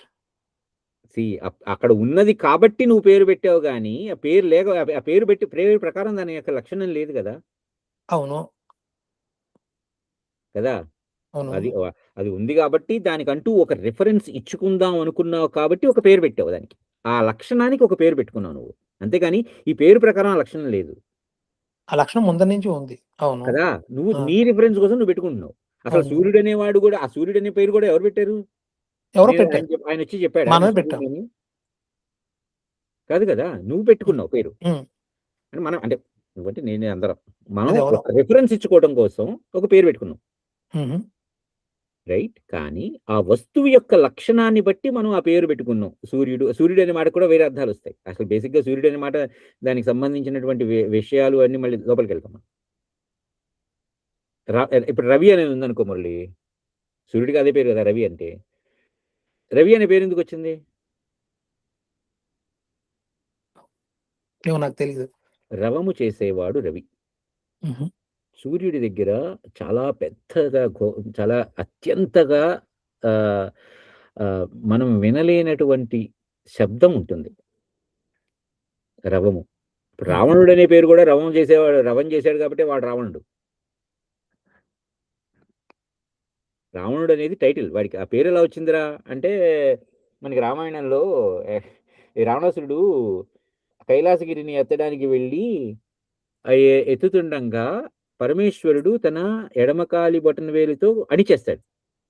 అణిచేస్తే ఆ రావణాసురుడి యొక్క చేతులు ఆ కొండల కింద నలిగిపోతే ఒక్కసారిగా గావు కేక పెట్టాడు. ఆ గావు కేక ఎలాంటిదిరా అంటే లోకాలన్నీ హడిలిపోయినాడ ఆ గావు కేకతో. అంత పెద్ద రవం చేశాట. అప్పుడు పరమేశ్వరుడే దిగొచ్చాట, ఓరిని ఎంత రవం చేసావురా నువ్వు అని. అక్కడి నుంచి వాడు రావణుడు అయ్యాడు. అంతే. పైగా మరి అప్పుడు అక్కడ ఒక్క నిమిషం, అక్కడ రవి అని పిలిచిన వాడు అక్కడ రవం చేశాడు, ఇక్కడ రవం చేశాడు. అక్కడ ఆ రవం ఏ రకమైనటువంటి రవం, మళ్ళీ ఆ రవంలో మళ్ళీ లక్షణాలు వచ్చేస్తాయి. ఏ రకమైనటువంటి రవం? వీడు రవం భయంతో బాధతో కూడినటువంటి, మనకి అతడి సినిమాలో చెప్తాడు, భయంతో కూడినటువంటి భక్తితో కూడినటువంటి గౌరవం ఉంటుంది అంటాడు. అలాగే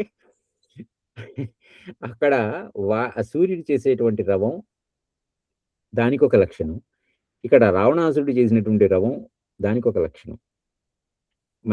మనకి శంకరశాస్త్రి గారు చెప్తారు కదా, కింద పడిన పిల్లాడు అమ్మ అని ఒక రకంగా పిలుస్తాడు, ఆకలేసిన పిల్లవాడు అమ్మ అని ఇంకో రకంగా పిలుస్తాడు.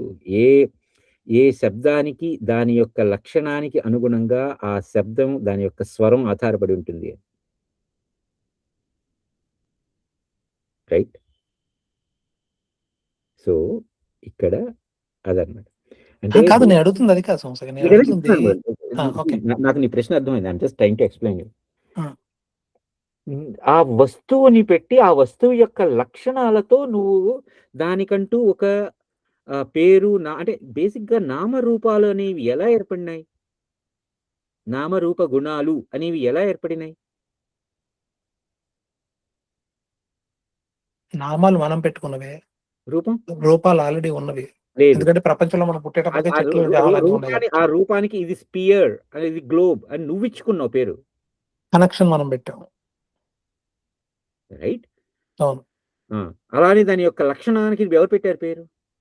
దాని యొక్క అది అక్కడ దానికి ఒక వేడి, లేకపోతే ఒక కాంతి, లేకపోతే అది ఒక పెద్ద గ్యాసియస్ జెయింట్, లేదంటే గనక ఏమంటారు ఇదేంటి లోపల ఫ్యూజన్ జరుగుతూ ఉంటుంది.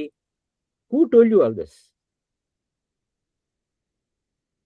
వేడి ఉంది కాబట్టి తెలుస్తుంది. ఇప్పుడు దీపం దగ్గరికెళ్ళావనుకో, నీకు దీపం వేడిగా తెలుస్తుంది. ఆ లక్షణం మళ్ళీ నీకెలా తెలిసింది? ఆ జ్ఞానం నీకెలా కలిగింది? ఇది వేడి, అది చల్లదనం అని నీకెలా కలిగింది? నీలో సెన్సేషన్ కదిలింది. ఆ కదిలిన దానికి నువ్వు వేడి అని పేరు పెట్టావు. కరెక్ట్. బేసిక్‌గా ఆ జ్ఞానం ద్వారా, అంటే ఆ లక్షణానికి ఉన్నటువంటి ఆ గుణానికి ఉన్నటువంటి లక్షణం ద్వారా నువ్వు దాన్ని డిస్టింగ్విష్ చేయడం కోసం నువ్వు చెప్పుకుంటున్నావు. ఇది వేడి, ఇది చల్లదనం. అవును. నేనది చెప్పేది వేరే వాళ్ళ కోసం. నేను దీపం దగ్గరికెళ్ళినప్పుడు నేను వేరే వాళ్ళకి చెప్పక్కర్లేదు. నాకు ఆల్రెడీ తెలుసు వేడి. నీకెలా నాలో తెలిసింది? సమ్ చేంజ్ వచ్చింది. నీ నేను అప్పటిదాకా ఉన్న చల్లదనం అనే దాని నుంచి నేను కొంచెం డిఫరెన్స్ వచ్చింది. నీకు ఆ లేదా నా చల్లదనం అనేది కూడా నీకెలా తెలిసింది మళ్ళీ? నువ్వు ఆ సమయంలో అక్కడున్నటువంటి ఆ వాతావరణ పరిస్థితులలో నువ్వు ఏదైతే ఒకటి అనుభవించావో, ఆ అనుభవించిన దానికి తేడాగా వేరేది ఉండేటప్పటికి, ఓహో! ఈ 2 ఒకే వస్తువుకి ఇప్పుడు ఎందుకంటే నువ్వు నువ్వు ఎండలో ఉన్నావు. ఓకే. ఎండలో ఉన్నప్పుడు, ఆ ఎండ పొద్దున పూట సూర్యుడున్నాడు, మధ్యాహ్నానికి సూర్యుడున్నాడు, సాయంత్రానికి సూర్యుడున్నాడు. పొద్దున పూట నువ్వు అక్కడే అదే పరిస్థితిలో ఒకే చోట స్థాణువుగా నిల్చున్నావు. మధ్యాహ్నం అదే చోట స్థాణువుగా నిల్చున్నావు. సాయంత్రం అదే చోట స్థాణువుగా నిల్చున్నావు. కానీ ఇప్పుడు ఇక్కడ నువ్వు స్థాణువుగా ఉన్నావు. మారేది ఏది? సూర్య చలనం మూలంగా పొద్దున పూట వచ్చినటువంటి వేడి, మధ్యాహ్నం మిట్ట మధ్యాహ్నంగా నిల్చున్నప్పుడు ఉన్నటువంటి వేడి, మళ్ళీ అస్తమించే సమయంలో ఉన్నటువంటి వేడి. అంటే ఆ లక్షణాలలో తేడా గమనించావు నువ్వు. తేడా గమనించి ఓహో! పొద్దున పూట ఒక లక్షణం ఎక్కువగా ఉంది. ఒక లక్షణం తక్కువగా ఉంది.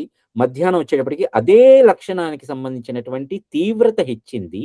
అలా మళ్ళీ సాయంత్రానికి వచ్చేటప్పటికి ఆ లక్షణానికే ఉన్నటువంటి తీవ్రత తగ్గింది. ఇప్పుడు నా క్వెషన్ ఏంటంటే, ఈ మూడిటిని నేను నియమం అని పిలుస్తున్నానా? అంతే నీదని కదా! పిలుస్తున్నానా? అది నువ్వు అదేనా పెట్టుకున్నావు. నేను అసలు అడుగుతున్నా. ఓకే. ఇప్పుడు ఆ నియతి అనేది కూడా నువ్వే పెట్టుకున్నావు. నీతని పేరు పెట్టుకున్నాను. కానీ ఆల్రెడీ నాకు తెలుస్తున్నాయి కదా! ఇక్కడ 3 లక్షణాలు. బేసిక్‌గా నియతి అనే పేరు నువ్వే పెట్టుకున్నావు. వేరేదెవడో వచ్చి చెప్పలా. ఎందుకోసం? ఎందుకోసం పెట్టుకున్నావు?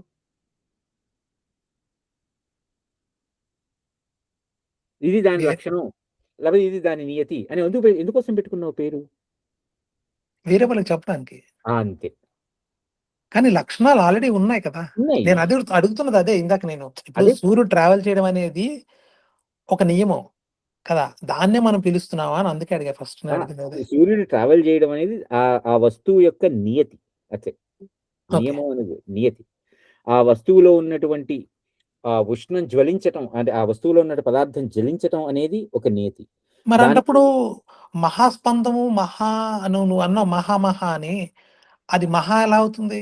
ఇప్పుడు సూర్యుడి కన్నా మించింది వేరే నక్షత్రాలు బొచ్చెడున్నాయని అనుకుంటున్నారు కదా! అప్పుడు ప్రతీదీ నియమమే కదా! అంతే కదా! ప్రతీదీ మహా నియతి. అనే కాన్సెప్టే ఆహ్, లేదు. ఆహ్, ఎందుకంటే గొప్పది, పెద్దది అన్న కాన్సెప్టే లేదు కదా అప్పుడు. అదే పోలిక చెప్పుకుంటున్నాం మురళి. కానీ అది ఇప్పుడు మహా అనేది ఏమిటి? ఇప్పుడు ఇందాక సూర్యోదయం నుంచి సూర్యాస్తమయం వరకు సూర్యుడి జర్నీ చెప్పుకున్నాం. అందులో పొద్దున పూట నాకు తగిలినటువంటి వేడి, మధ్యాహ్నం తగిలినటువంటి వేడి, అస్తమయ సమయానికి తగిలినటువంటి వేడి, అంటే అక్కడ ఏమైందక్కడ? దానికి సంబంధించిన ఒక తీవ్రత కూడా ఉన్నది అని అంటే ఆ నీతికి సంబంధించిన మరొక లక్షణం కూడా నేను గమనిస్తున్నాను నేను. ఒకటే వస్తువు ఉందక్కడ. ఆ వస్తువుకే తీవ్రత ఎలా ఉంది? రైట్? ఇప్పుడు ఆ తీవ్రత అనే పోలికొచ్చినప్పుడు అక్కడ మహా అనొచ్చిందక్కడ నాకు. గొప్పదైనటువంటిది. దేనితో గొప్పదైనటువంటి? పొద్దునున్నటువంటి వేడి కన్నా మధ్యాహ్నం ఉన్నటువంటి వేడి చాలా ఎక్కువగా ఉంది. అక్కడ మహా. మళ్ళీ నాకదే అక్కడ అర్థం అవ్వట్లేదు. అంటే పొద్దున్న కన్నా రాత్రి లేదా మధ్యాహ్నం ఉన్నది గొప్పదని నువ్వు అంటున్నావు.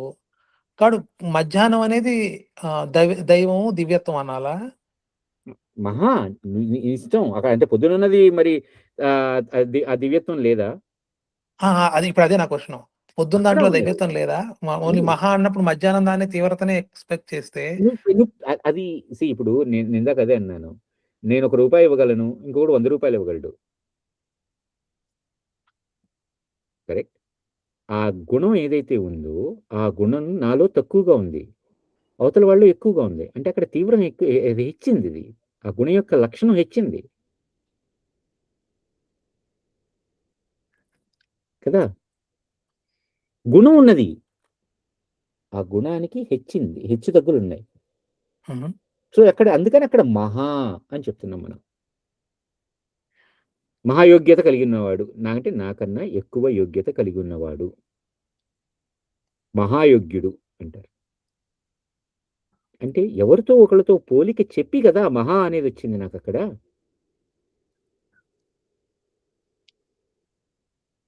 అవునా కదా! ఎవరితో ఒకళ్ళతోనో పోలిక చెప్పా నేను. నాకు చెప్పి ఎవ్రీథింగ్ నాకు అర్థం కానిదేంటంటే, ప్రతీదీ అంతమునుపు అట్‌లీస్ట్ స్టార్టింగ్‌లో మొత్తం అంతా ప్రపంచంలో అంతా బ్రహ్మమే ఉంది.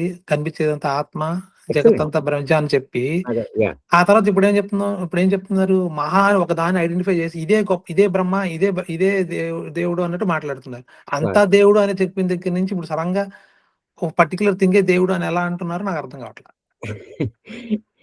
ఇప్పుడు ఫస్ట్‌లో చెప్పింది ఒకటి, ఇప్పుడు చెప్తుంది ఒకలా ఉంది. లేదు. యాక్చువల్‌గా నాకైతే అలా కనిపించట్ల. నాకైతే అలా కనిపించట్ల. ఆ వస్తువుకి ఉన్నటువంటి లక్షణాలు ఆ దేశ కాలమాన పరిస్థితుల ప్రకారం మార్చు. ఒకే లక్షణం. ఆ దేశ కాలమాన పరిస్థితుల ప్రకారం మారచ్చు. అందుకని ఇక్కడ చెప్పేదేంటంటే, అనయా పౌరుషీ సత్తా సత్తాస్యాహ పౌరుషేణ చ లక్ష్యతే భువనం యావత్ ద్వే ఏకాత్మతయైవ హి. ఇక్కడ ఈ నియతి వలన ఈ పురుషుడు అదృష్టం ఇలాంటివన్నీ ఏవైతే మనుకుంటున్నావో, అవి 2 కూడా 2 కాదు రామా, ఒక్కటే. అది ఆ వస్తువు యొక్క లక్షణం. That's it. ఇది ఇంకొకటి కాదు రామా అని చెప్తున్నారు. హుహు. అందుకని అక్కడ ఏకాత్మత ఏవహి యావత్ ద్వే. అందుకని మనం ఒకసారి మాట్లాడుకున్నప్పుడు అనుకున్నాం. నాకేమనిపించింది, శంకరాచార్యుల వారు అద్వైతం అన్నారు. ఏకం అనలా. 2 లేవు. అంటే 2గా నీకు ఏదైతే కనిపిస్తూ ఉన్నదో అది 2 కాదు, ఒక్కటే. శంకరాచార్యుల వారు ఆ మాట వెనకాల నాకు తోచిన అర్థం ఇది. ఎందుకంటే అద్వైతం అనేయచ్చుగా. అదే ఏకం అనేయచ్చుగా. అద్వైత సిద్ధాంతం అంటారు. ఎందుకంటే 2గా కనిపిస్తున్నది నీకు ఏదైతే ఉన్నదో అది 2 కాదు, ఒక్కటే. నీ దృష్టిలో ఇప్పుడు పొద్దున పూట వేడి, మధ్యాహ్నం పూట వేడి, సాయంత్రం పూట వేడి అని నీకు రకరకాలుగా కనిపిస్తున్నటువంటి వేడి లక్షణం అది వేడే. దాని యొక్క లక్షణం అది అది అది ఎల్లప్పుడూ అలానే ఉంది. కానీ నువ్వు చూస్తున్న ప్రకారం నీ దృష్టికోణంలో నీకది హెచ్చుతగ్గులుగా కనిపించింది. ఆ హెచ్చుతగ్గులు లేనిది అది.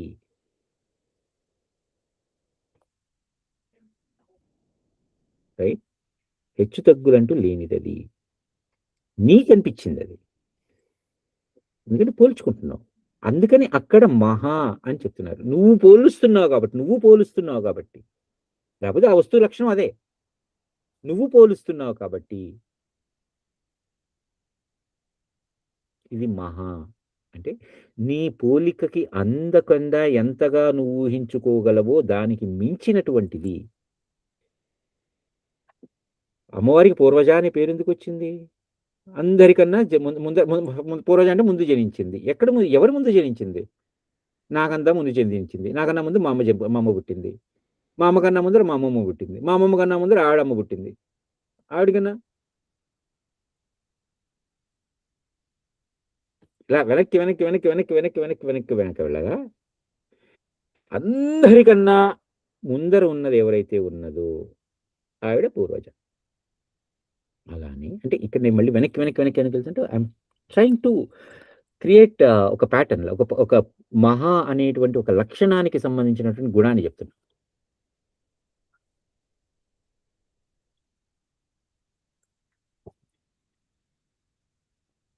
ఆగుదామా, వెళ్దామా? కాకపోతే ఈ సరిగ్గా ఇంకొక 10-15 నిమిషాలు పడుతుంది. ఇవాళ ఆగుదామంటే ఆగుదాం, మీ ఇష్టం. లేదంటే ఒక 10-15 నిమిషాలు పడుతుంది ఈ సరిగ్గా అవ్వటానికి.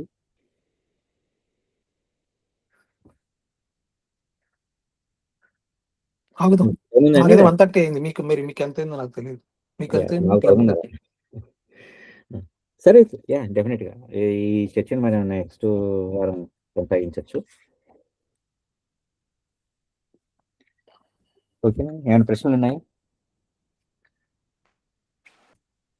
మురళి గారు అడిగిన ప్రశ్నకి బాగానే అడిగారు ఆయన. మీ సమాధానం కూడా నాకు అంటే అంటే అవును నిజమే అని అన్నట్టు అనిపించింది. అంటే మనం అనుకున్న దాన్ని బట్టి అక్కడ మహా అనేది ఉంది అనే తప్ప లేదంటే వేరే ఒకటి లేదు అని.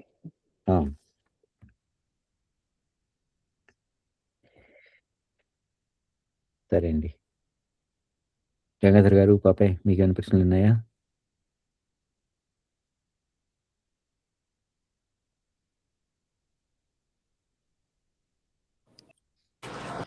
సారీ అండి, ఏదో మా అమ్మాయి అప్పుడే వచ్చి మాట్లాడుతోంది.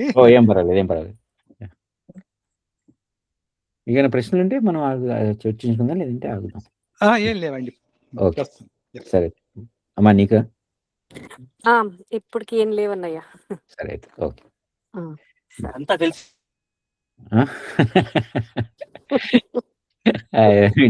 వింటున్నా వెంకటేష్ గారు ఏదంటున్నారు? అంతా తెలిసిపోయింది అంటున్నారు. నేను అన్ని వింటున్నాను సైలెంట్ గా. ఓకే అండి, బాగుంది. ఓకే అండి.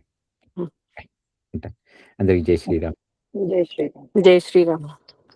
జై శ్రీరామ్.